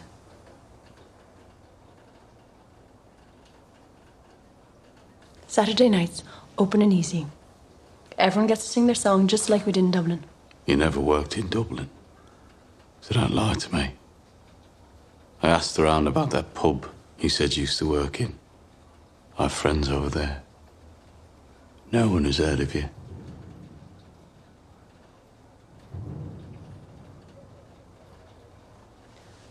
My guess is you're a girl from a good family who got herself pregnant. It's not something I want known. And bringing a child into the world alone ruined your life. Right. So I'm right. And Polly is wrong. Right about what? Doesn't matter. Looks like it matters to you. Family business. You won't tell anyone my secret. Do you think I tell people things? So what do you sing? Anything you want. Right. Get up on a chair.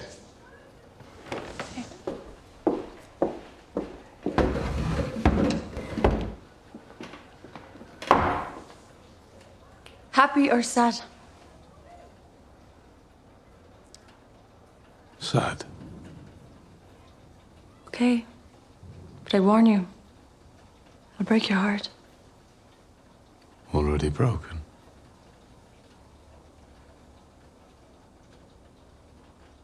In a neat little town they call Belfast, apprentice to trade I was bound. Many an hour sweet happiness that I spent in that neat little town. A sad misfortune came over me, which caused me to stray from the land. Far away from my friends and relations, betrayed by the black velvet band. Her eyes, they shone like diamonds. I thought her the queen of the land. And her hair hung over her shoulder, tied up with a black velvet band.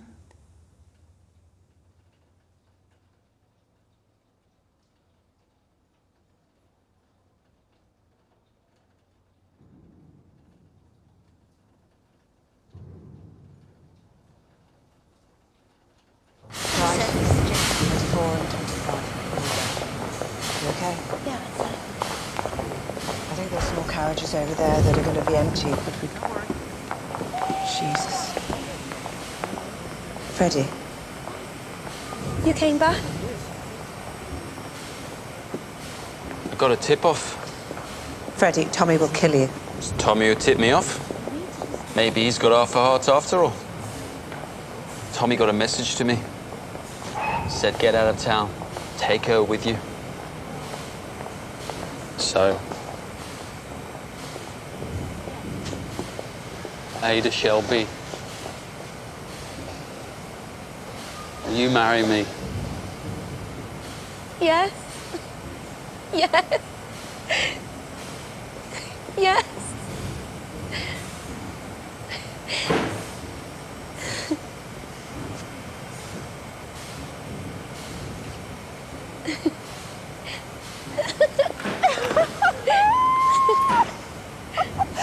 Right, get on this bloody train and get out of here. Come on, both of you. Freddie, come on! Freddie, Cardiff's okay. Anywhere but here's okay. We're not going anywhere, Ada.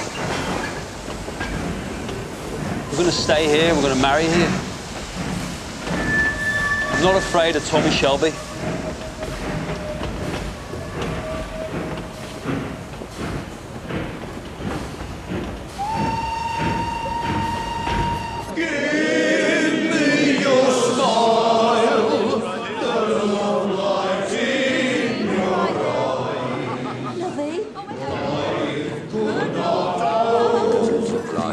These cards. Tens apply, John Boy, tens apply. Go play snap with Finn.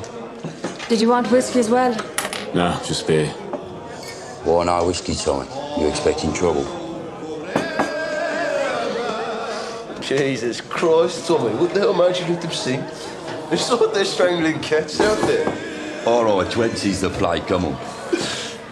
And what did make you change your mind, though, Tommy? Yeah, I mean, it's about time, Tommy. Time for what? Time you took yourself a woman? Just play the bloody hand.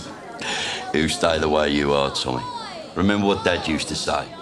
Fast women and slow horses will ruin your life. Coppers. No. Come, Josephine, in my flying machine. She go up, she goes, up she goes. Balance yourself like a bird on a beam on the air. She goes, there she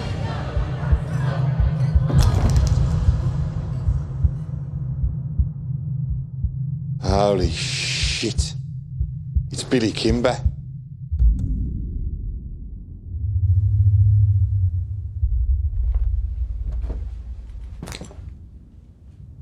Is there any man here named Shelby?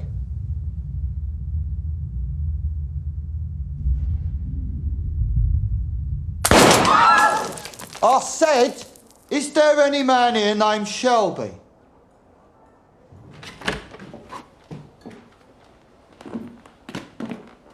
Gotta give these men a drink. Everyone else go home.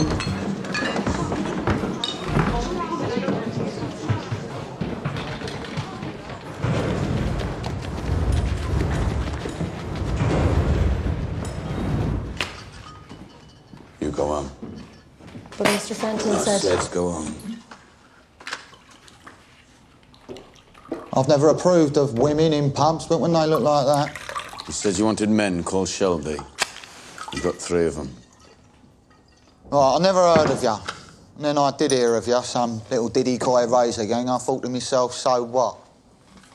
But then you fucked me over. So now you have my undivided attention. By the way, which one am I talking to? Who's the boss? Well, I'm the oldest. Clearly. Are you laughing at my brother? Right, he's the oldest, you're the thickest. I'm told the boss is called Tommy, and I'm guessing that's you, because you're looking me up and down like I'm a fucking tart. I want to know what you want. There were suspicious betting patterns at Kempton Park, a horse called Monaghan Boy.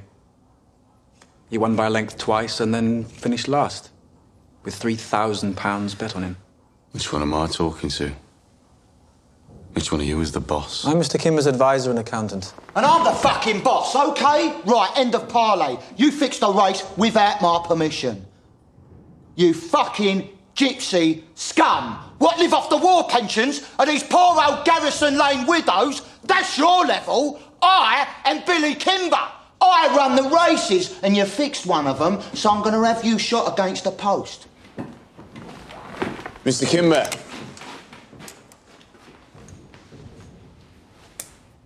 Look at it. That is my name in it. It's from the Lee family. You are also at war with the Lees, Mr. Kimber, am I right? The Lees are attacking your bookies and taking your money. Your men can't control them. You need help. Perhaps we should listen to what Mr. Shelby has to say before we make our decisions. Right, the Lees are doing a lot of talking at the fairs. They have a lot of kin. They're saying the racetracks are easy meat because the police are busy with strikes. Now, we have connections. We know how they operate. You have muscle. Together we can beat them. Divided, maybe not. Mr. Kimber, perhaps we should take some time for reflection, possibly make arrangements for a second meeting. I admire you, Mr. Kimber. You started with nothing and built a legitimate business. It would be an honor to work with you, Mr. Kimber. Nobody works with me. People work for me.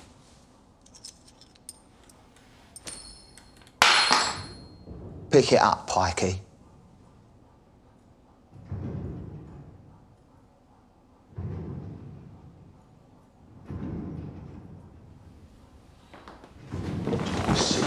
Sit down.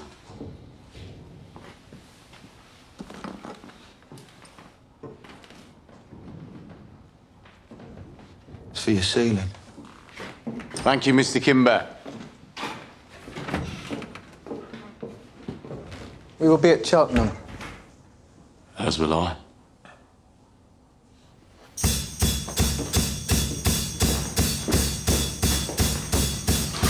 Well, you're in your little room and you're working on something good. But if it's really good, you're gonna need a bigger room.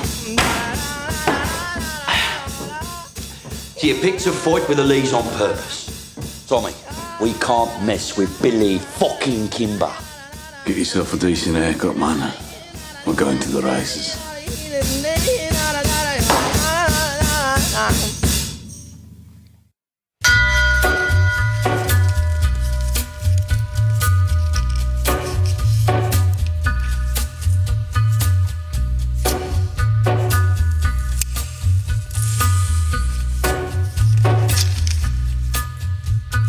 Take a little walk to the edge of town and go across the track.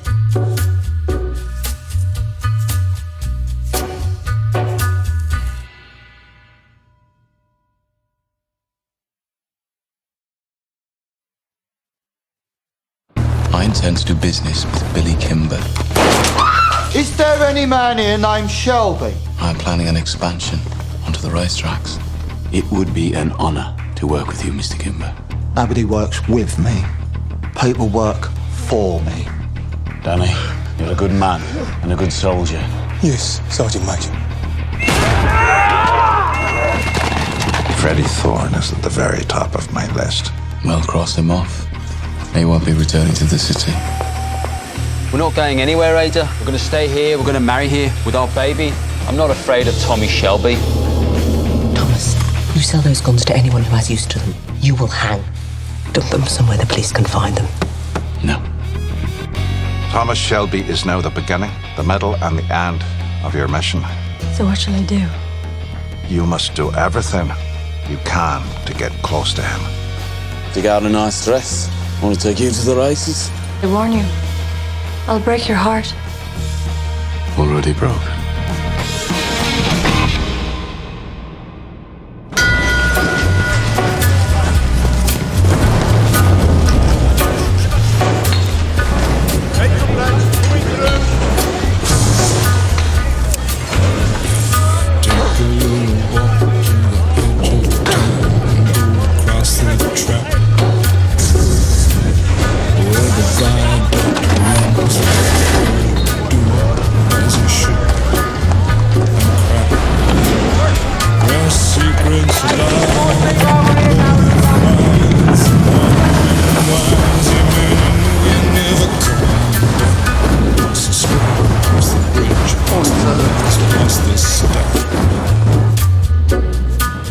On a gathering storm comes a tall, handsome man in a dusty black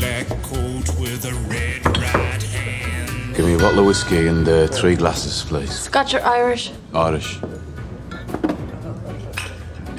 I've decided not to go to the races. Not unless you give me another £2 10 shilling toward the dress. I've already given you 3. How much did you pay for the suit you'll be wearing? Oh, I don't pay for suits. My suits are on the house, or the house burns down. So you want me to go looking like a flower girl? What I want, it makes no difference. It's not me you're dressing up for.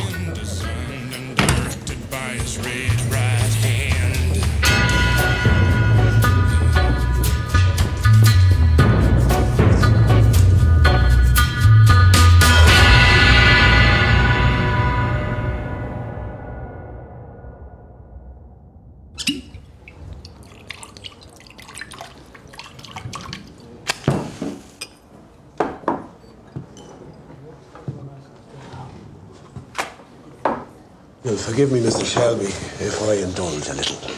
Please. It takes a lot for a man from Sparkbrook to step inside this pub.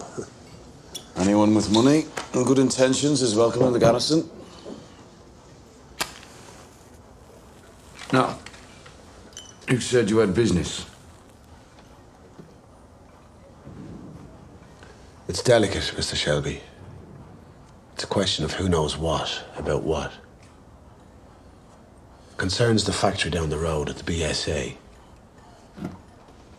Now, as you might know, most of the paint shop there is Irish. Big old place like that, rumours get started. Rumours that there was a robbery. Robbery of what? Guns, Mr. Shelby. A serious amount of guns. And what business is that of mine? But when it comes to speculation, you can't beat a factory night shift. Some say there was word from the Proofing Bay. It was the Peaky blinders who took him. Your night shift must be dreaming. Maybe they are. But maybe they're not. What we're trying to say is, Mr. Shelby, that if you were to hear about the whereabouts of said items, we'd pay good money. You have good money? We have the collections from the pubs. For who do you speak? The people of Ireland. The Irish Republican Army. For a fact? For a fucking fact.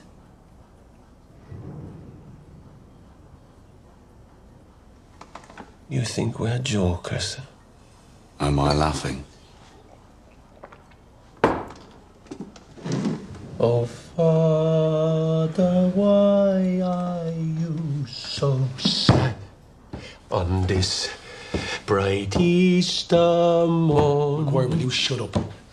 When Irishmen are proud and glad of the land where they were born. McGuire, away and shite. We're trying to talk business Oh, here. son, I see sad memories of you, of far off distant days, when being just a boy like you, I joined the IRA.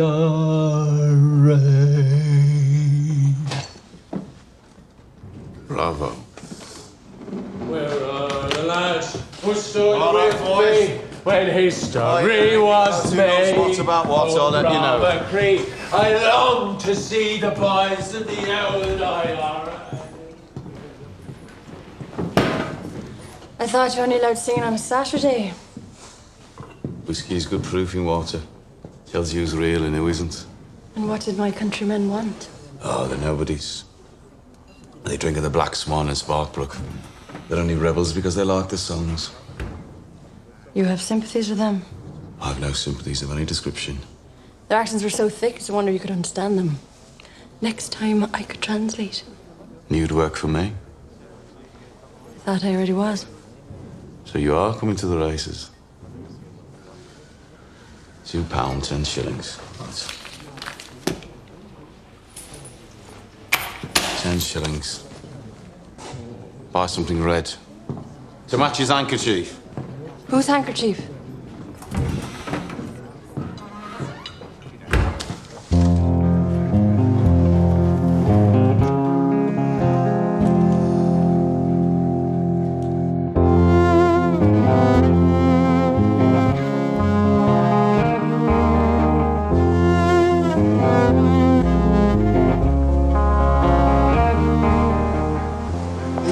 hell?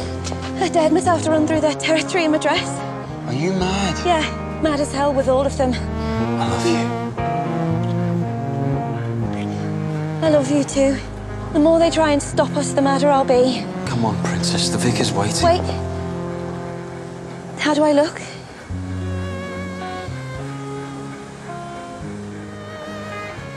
Like an angel.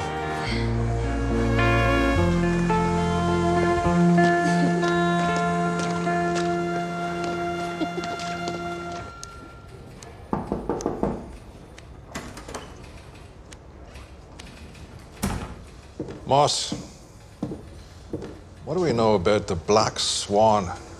An operative has provided intelligence that it is a place where IRA men gather. It's just a lot of drunken navigators singing songs, sir. The IRA wouldn't go near them. And why are two of them looking to buy guns? Do you have names? Must she do everything for you? She, sir. One female operative has proved more useful than any you great lumps of man. We are regular police officers, sir, not spies. We can only act when a crime's been committed. Perhaps I should send some men down to the Black Swan to ask questions. And scare them all into hiding. Not the best of tactics, Sergeant. My tactics come from my experiences in France. Most of my great lumps of men served in France too, sir. I serve my country every day. That'll be all, Sergeant.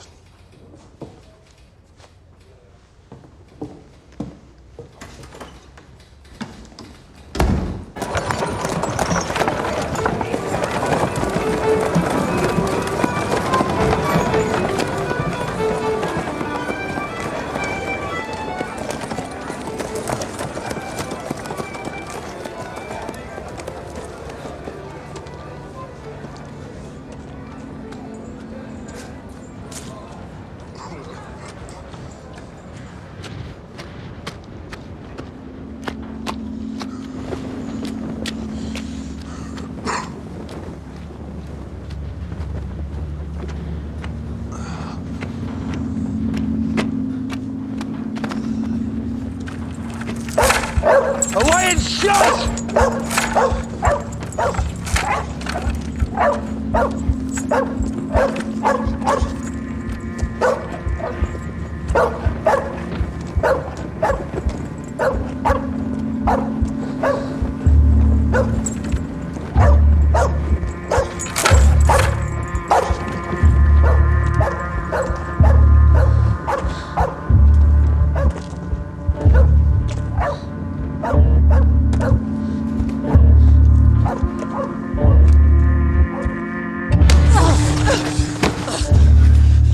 Fancy me, do you? What are you? Copper? Bloody bitch! I've seen your face serving at the garrison. Come here. I'm taking you in for interrogation on behalf of the Irish Free State.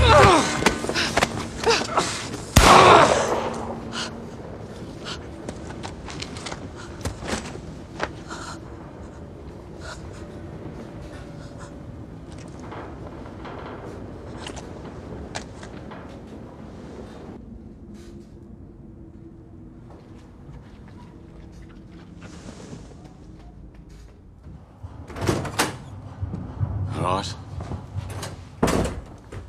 Are you armed? No. Then I'll tell you. Ada and Freddie Thorne were married today. They defied your orders. They haven't left the city.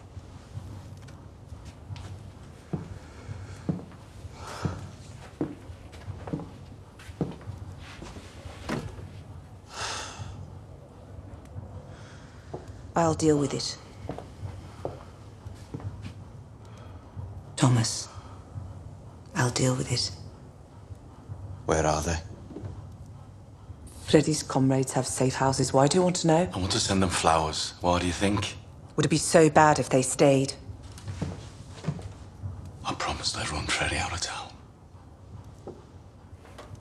Promised who?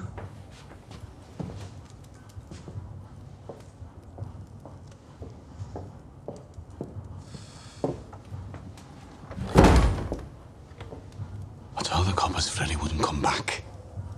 It was part of the deal. What bloody deal? What happened to family votes? What happened to meetings? If you let me deal with Ada and Freddie, it'll end in peace. Christ knows you've had your fill of war.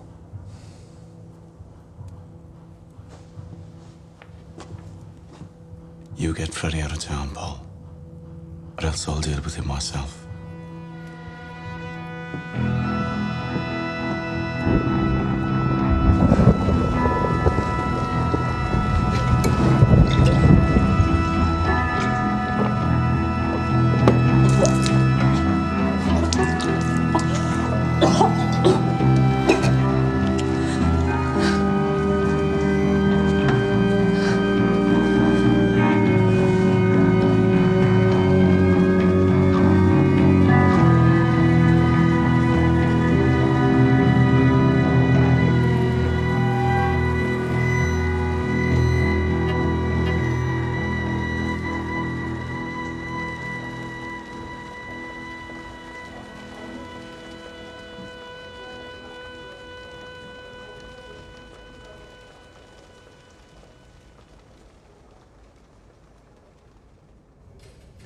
The victim had been drinking in the Black Swan pub, sir, the pub that you told me about. And the neighbour said that she saw a young woman leaving the streets where the body was found. A woman, sir. I wondered if there was a connection. A connection with what, Sergeant? Well, you said that your spy was a woman, sir. I wondered if there was now a policy. Shoot to kill. Like there was in Belfast. The Republicans are famously factional. He was killed by one of his own. I'll be all, Sergeant. And they're not called spies. They're called operatives. Operatives, sir, right, sir. That's how you say things. What the bloody hell is she doing here? £200, Freddie. For what? For us. For a honeymoon that goes on forever.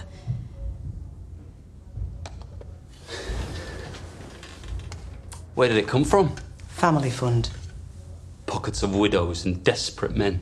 See sense, Freddie. Tommy's not going to let this rest. Times like these, communist in the family's bad for business. You have to leave the city. You think I can't handle Tommy Shelby? You can't. I'm having trouble these days and I'm twice the man you are. I went into town. The Cunard office. I booked you both tickets for the next boat from Liverpool to New York. America, Freddie. They've already had their revolution. You won't have to bother.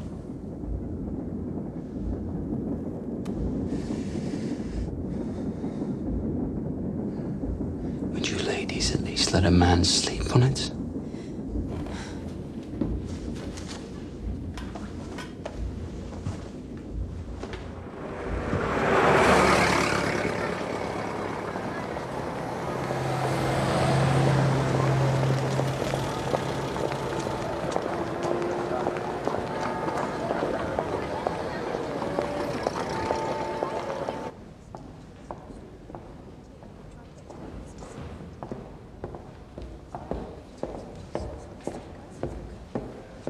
You had no business. Observe and report. That is your remit. I decided we needed to know where he lived. I warned you not to let your personal history cloud your judgment. You went after him because he was IRA. I followed him because I thought he might have information. According to the rules, I should pull you out of Garrison Lane immediately. No. Cheltenham's tomorrow. You take too much upon yourself. This is an active military mission. Your words. I'm doing my job. Grace, the death of a base Fenian doesn't concern me. Your welfare does. Killing a man affects the heart. And as for my heart, I know that because of our family connections, you take my progress personally. But I don't need you to be my father. I will be thinking of you.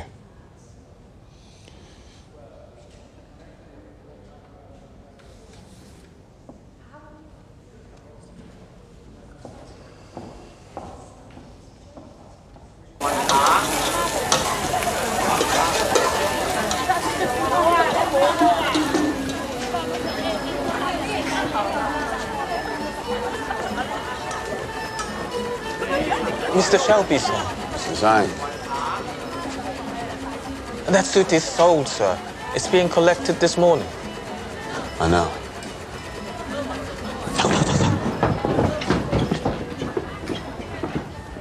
Please, gentlemen, no fighting in here. It's all right. So come as a friend. You're collecting a suit for Cheltenham. It's very nice. How the bloody hell do you know? I know a lot of things, Mr. Kimber. And as I told you before, I know the Lee brothers. And I know they're going to be at the Cheltenham races as well. Yes, well, they're going to lose a lot of money on fast women and slow nags. No. They're planning on showing up in numbers and robbing your bookies, running chalk and rafflers. You think I can't handle the Lees? Just a word of warning from a friend, that's all. I'll see you at Cheltenham. I'll wave at you from my box. If you are coming to the races, bring that pretty barmaid of yours. Already invited.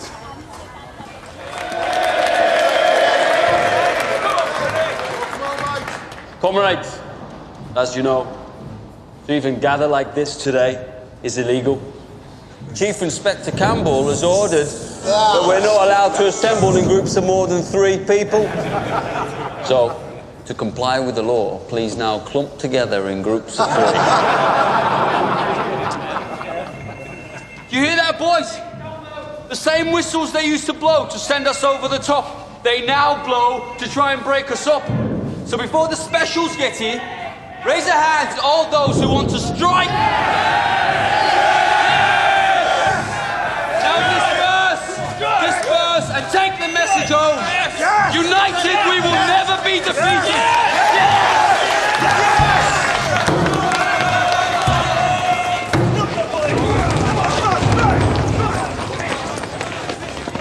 Tommy! Oi, Tommy. What the hell's been happening? The police have just raided a rally at the factory. You think you're Freddie Thorne's back? I know he is, and he's with Ada. How hard can it be to find the only girl in Birmingham with 4-inch heels, eh? She's with the commies. They have little rat holes all over the city. Just want to know where she is. Tommy, you best have a word with Arthur as well. What's wrong with bloody Arthur? He's got the Flanders blues again.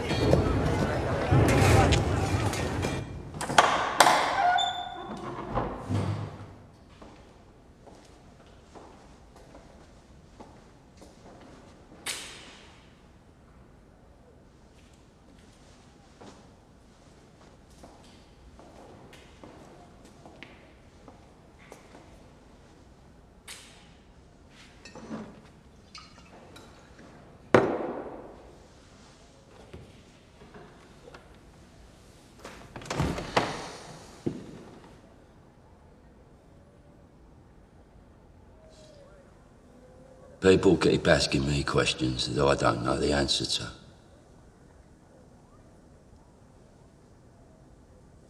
Is it true your Ada got married? So I don't know.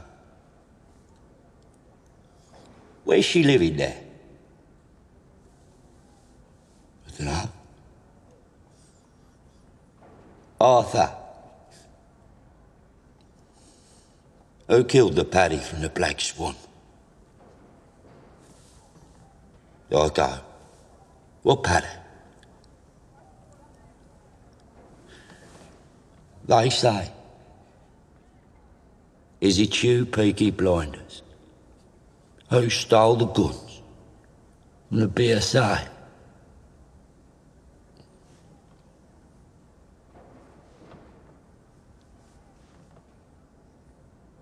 What guns, Tommy? Arthur, after your beating, I thought you needed a break. What bloody guns, Tommy? Arthur, I was going to tell you. You were gonna tell me. Arthur, listen to me. You've had a hard time these past few years, God knows you have. You deserve some rest. We had some luck. Some bloody luck. It fell off a wagon into our laps. And all you need to know is, it's us that has the machine guns now, and it's them that's in the mud. All right?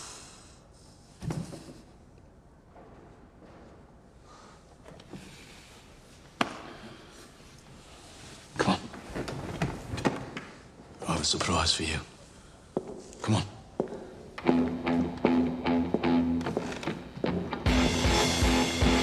When I hear my name, I wanna disappear. Whoa,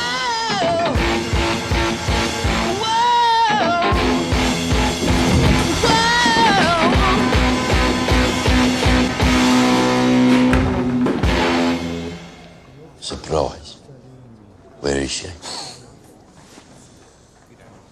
What is it you've always wanted, Arthur? Eh? When we were in France, you used to say, when I go back to England, I want to own my own pub. Well, Now you've gone soft. You've gone soft, Tommy. How do we know it's for sale? everything's for sale to us, Arthur. We're making a lot of money these days. We need a legitimate business to pass the money from the shop. I will know what to do. You spent 2/3 of your life in pubs, just poured it instead of drinking it. But I can still drink it, all right? Your pub, you do what you want. Sorry, gentlemen. Didn't hear you come in. What can I get you? when I hear my name, I wanna disappear.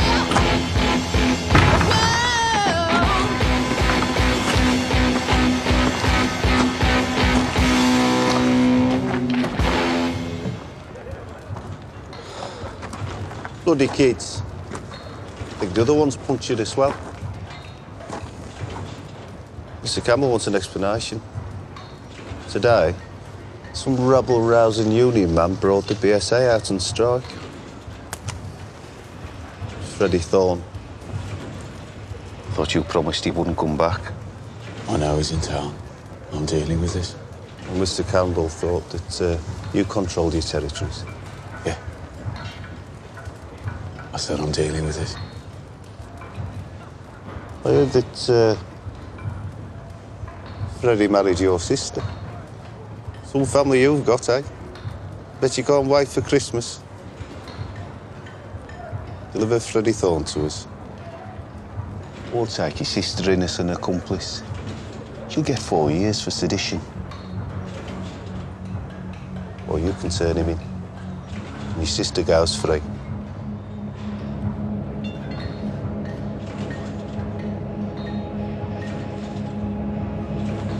I'll say good night then, Tom.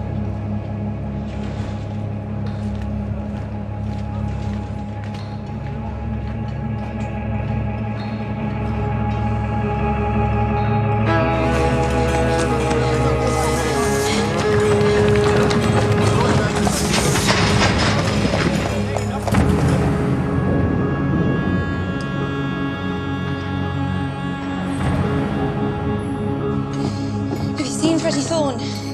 No. Or Tommy? I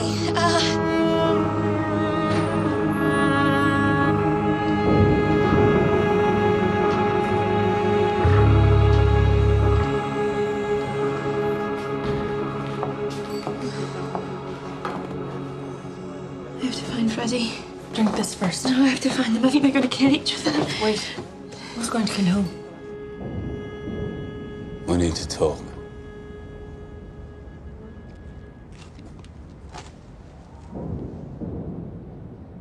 What exactly is it that you want, Freddie? Came to tell you. That's not gonna work, Tommy.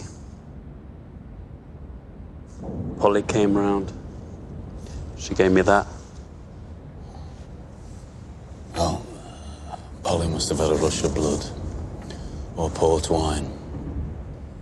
Your honesty is appreciated now if you're not going to use that thing. I'm not finished! Sit down. Sit down. Sit!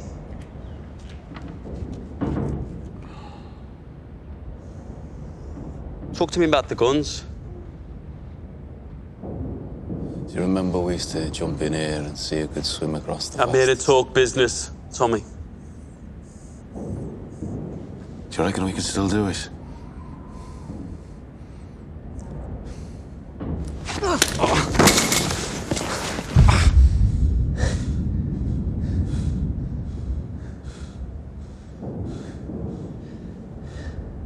You loaded Ada with your bastard because she's a Shelby. You thought it'd mean you'd be somebody. I won't let you fuck up my sister's life for your cause.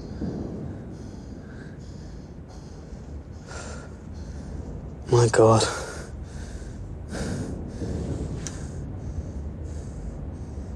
You actually believe that?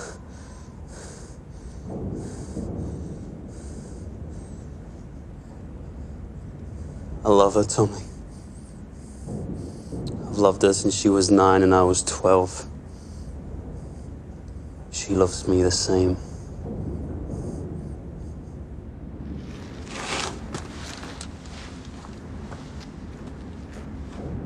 Do you even know the word? This marriage will not stand.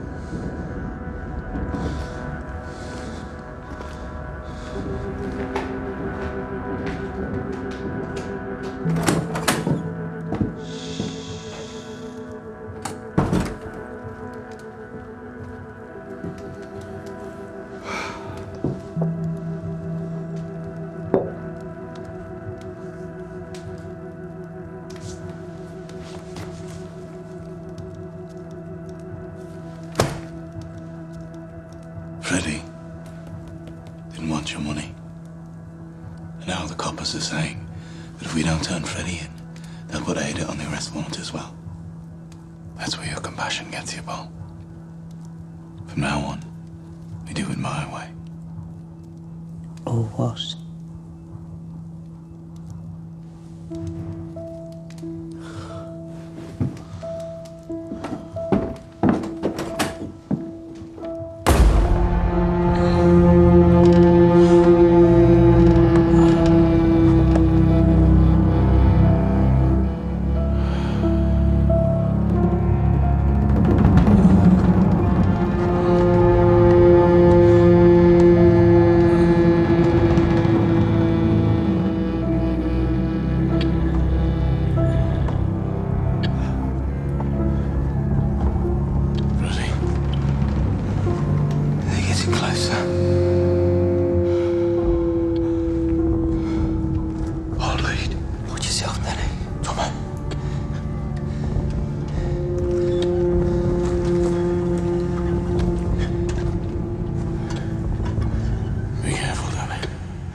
It's open.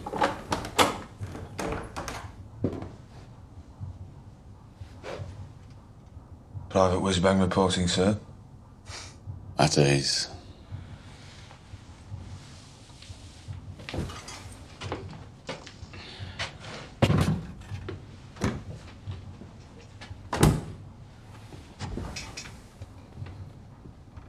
So, what news from London? I was in a pub. It's called Mother Redcap, an Irish pub. I got talking to some old bloke about Birmingham. He said there's been trouble. An IRA man shot. He said a lot, but the only bit I heard was that their high command think it's the Peaky Blinders who shot him. I came up on the next boat to warn you. Is it true? No. But lies travel faster than the truth. Get a message to him. Tell him to send someone to Parlay. Tell him there's been a misunderstanding and we don't want any trouble. You've got enough trouble, right, Tommy? The whiskey and the smoke.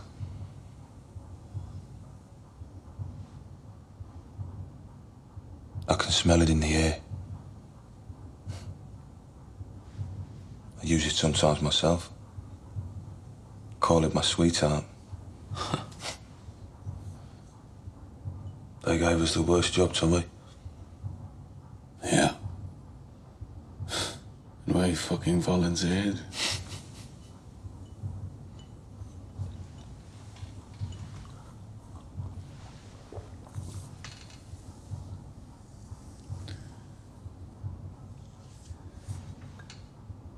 Sometimes it lasts all night.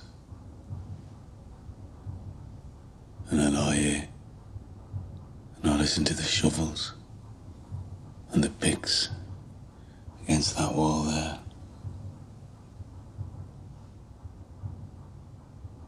And I pray the sun will come up at the curtains before they break through. No, I don't pray. I hope. And sometimes it happens. The sun beats them. But mostly,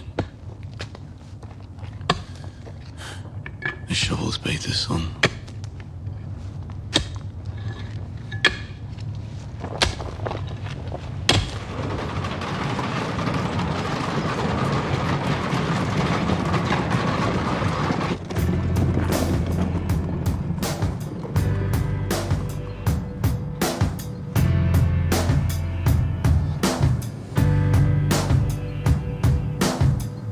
Sun is high up in the sky in my car,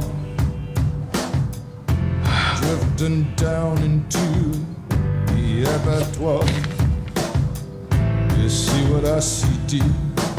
The air grows heavy. Listen to your breath, entwined together in this culture of death. Do you see what I see, dear? Slide on over here, let me give you a squeeze to avert this unholy evolutionary trajectory. Can you hear what I hear, babe? Does it make you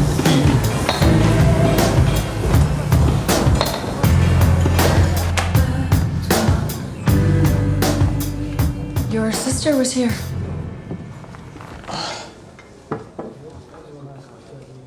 She was worried you and Freddie. It had made her sick. She's all right, but in her condition, she needs peace. Women talk. That is something they do. She talked about you. She said you keep everything locked up. Well, that's what men do. Your sister's nice, I like her.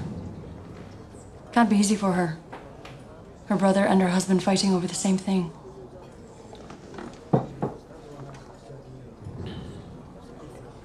Men should talk too. To you. Why not? a barmaid. It's my job. Men always tell the troubles to a barmaid. What is it you and Freddie are fighting over?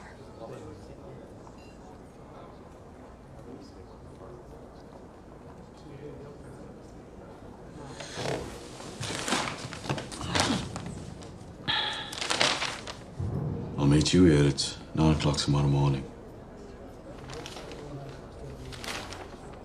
Did you buy a dress? Yes, I bought a dress. How does it look?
He's changed the oil and greased her up. So, will he get me all the way to Cheltenham, Curly? He's good with motors, but it pains him. No heart in motor cars. I can't talk to them. Yeah. Tommy might need to make a fast getaway. The Lees will be all over the track. And Kimber's men. And his coppers, they control the law down there, Tommy. You return for me, Charlie.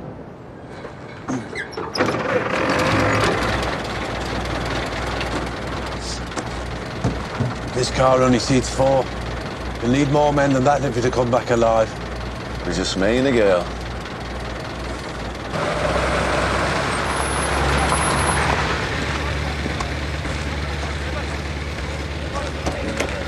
Is it just the two of us going to the races? Something like that.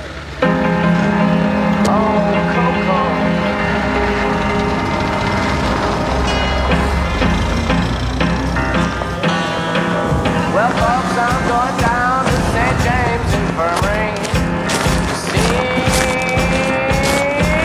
my little baby as she's stretched on a long white table. Well, she looks so good, so cold, so fair.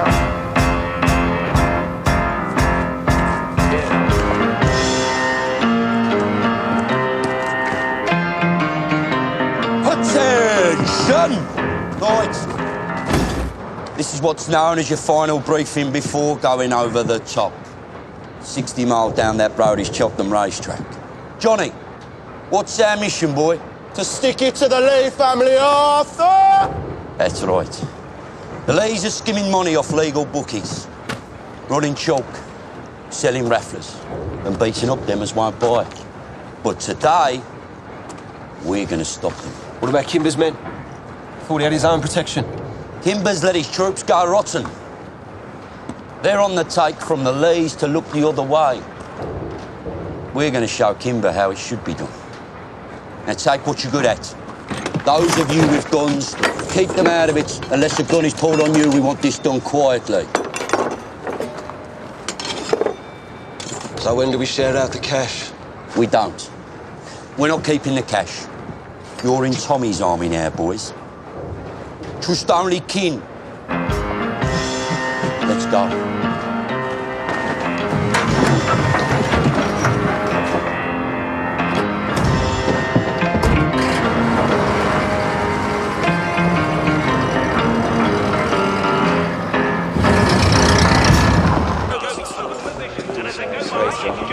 What stable is it? Number 7, isn't it? Are you sure we're allowed in here? Well, I prefer to come to the races the back way. Keeps me out of trouble. Tracks are lawless places. Can't stand petty criminals. This way. Will we get to lay a bet? Nah, gambling's for monks. This way. You're lucky you're with me. You'd be wasting your money on fixed races. I always wondered, how do you fix a race? How should I know? That's the first one. So here's the... Okay, you do the talking. What? Tell security you are Lady Sarah Duggan. Excuse us. Lady Sarah Duggan of Connemara. You got lost when you went to look for the boy riding a horse. Dandy Flower. If they ask about me, say that I'm Prussian. Don't speak a word of English. Come on, posh girl. Earn your £3.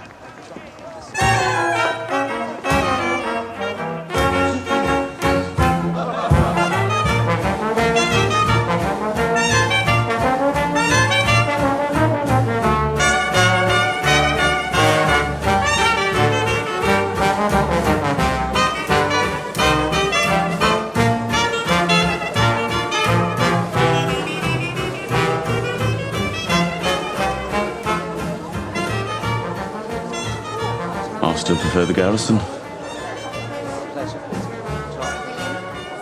Do you dance? If I'm asked properly. Lady Sarah, Connemara, will you dance with me?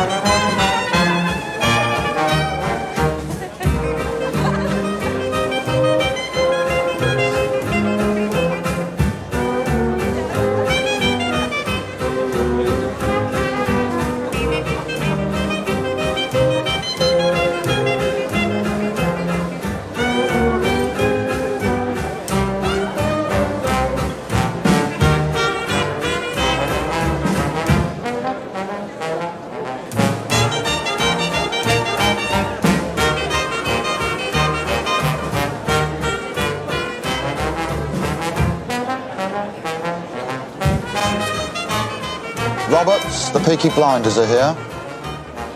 Told you, Mr. Kimber. He's got some balls, that one. And she's got some body, that one.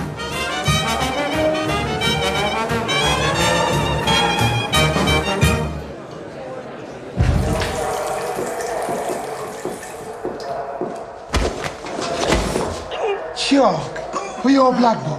£5 a step. It's a pleasure doing business with you. Hello, Raz. How's business?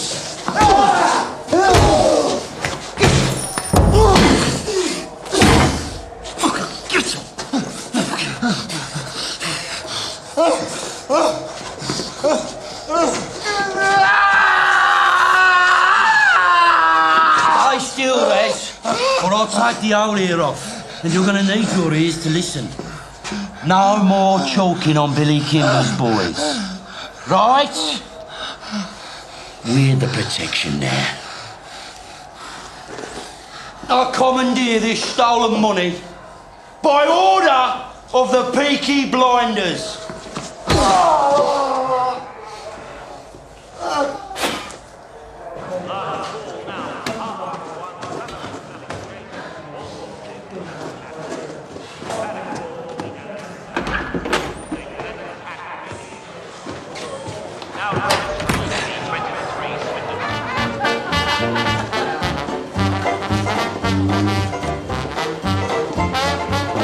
Either your left leg is stronger than your right, or we're making a getaway. Neither. I hope this doesn't involve razor blades. I've started to move up in the world. Become a legitimate businessman. My God, you're serious. I'm always serious.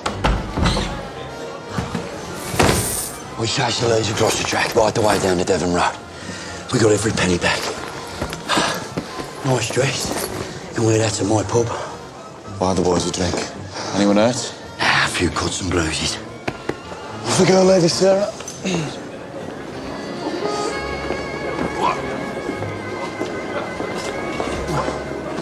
Steady on. Excuse me. Chap?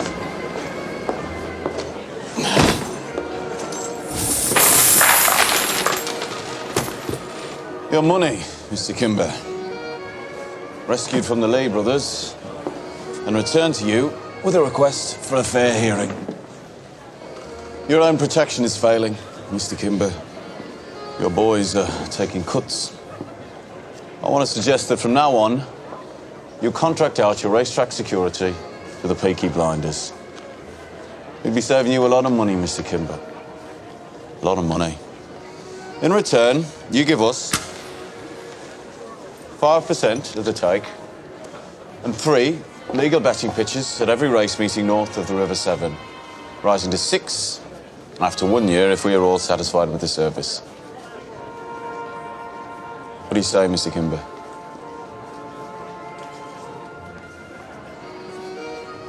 I say you talk business to my accountant. I want to dance.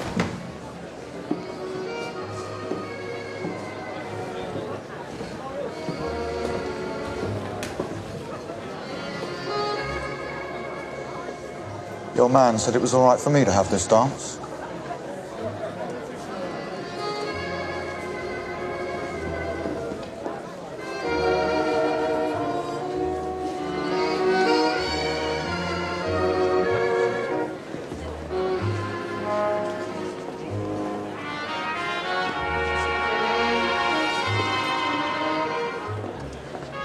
How many men can you put in the field at one time? There's a lot of men out of work at the moment. 2 guards for every bookie. At every meeting? We have contacts with good people among the gypsies. We'll always know when the Lees plan to attack. With all the strikes and troubles, can't really depend on the police. Anyway, we're more honest. Looks like you two are making a deal. We are making progress. And let me throw a small condition into the mix.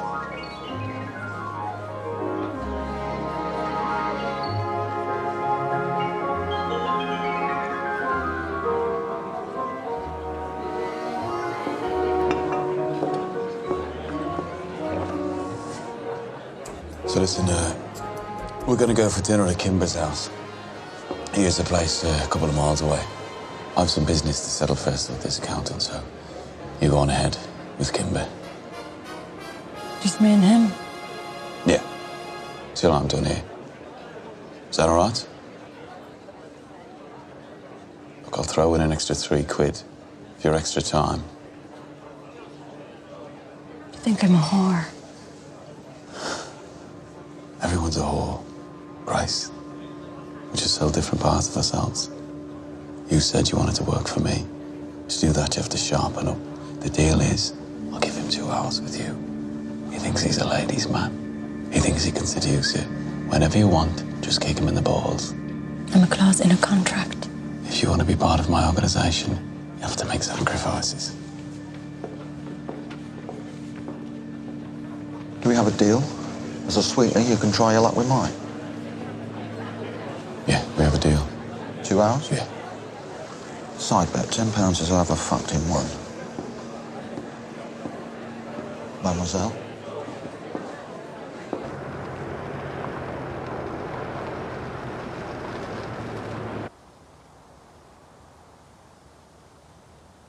I bet he said you could have me, didn't he? Well, he has that's the arrangement, isn't it? Yours might be a prostitute, but I'm not. I was a milliner when I met him. I was independent. I made this hat. I was a good milliner. It's a very pretty hat.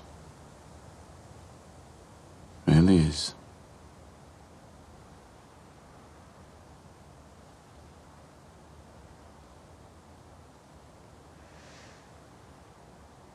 So is she a prostitute? God's honest truth. I don't know what she is.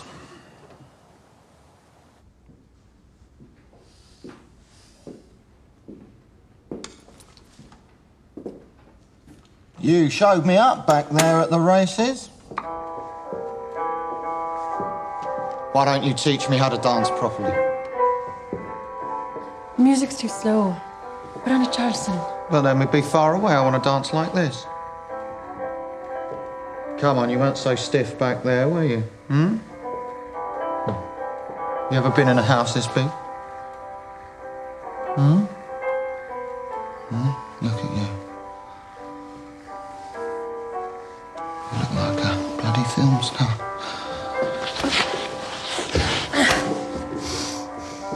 I want a cigarette.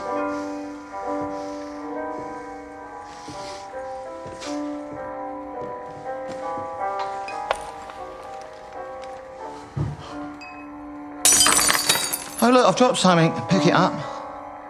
Pick it up yourself. You're a fucking barmaid. If I drop a glass on the floor, you pick it up. I want to watch you pick it up.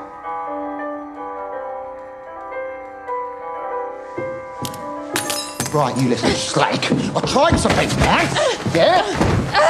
If I drop a glass on the floor, you bend over and fucking pick up the fucking glass. Okay? What? No, sir, no. What are you doing here? I've got another hour. Just wait. Listen to me. Just listen to me.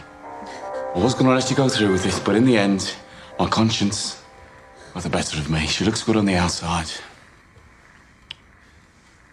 but she has the clap. Yeah, syphilis. When you took a shine to what I thought I'd use her, someone told me she had a syph. I thought, what the hell? Call it my better nature. She's a whore.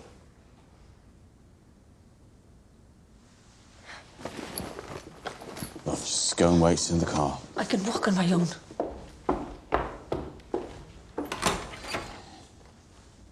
Can we shake hands and forget this ever happened?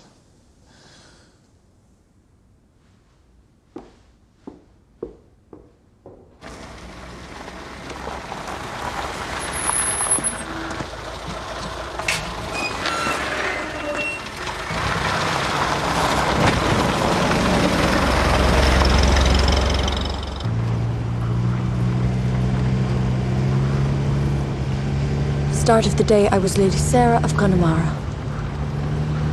By the end, I was a whore with a clap. You're a fucking bastard offering me like that.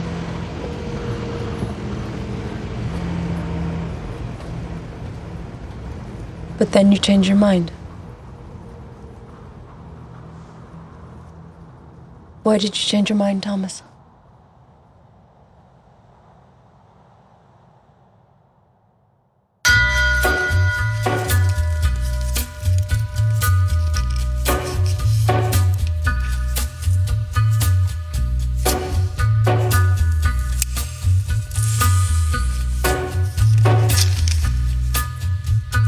Take a little walk to the edge of town and go across the track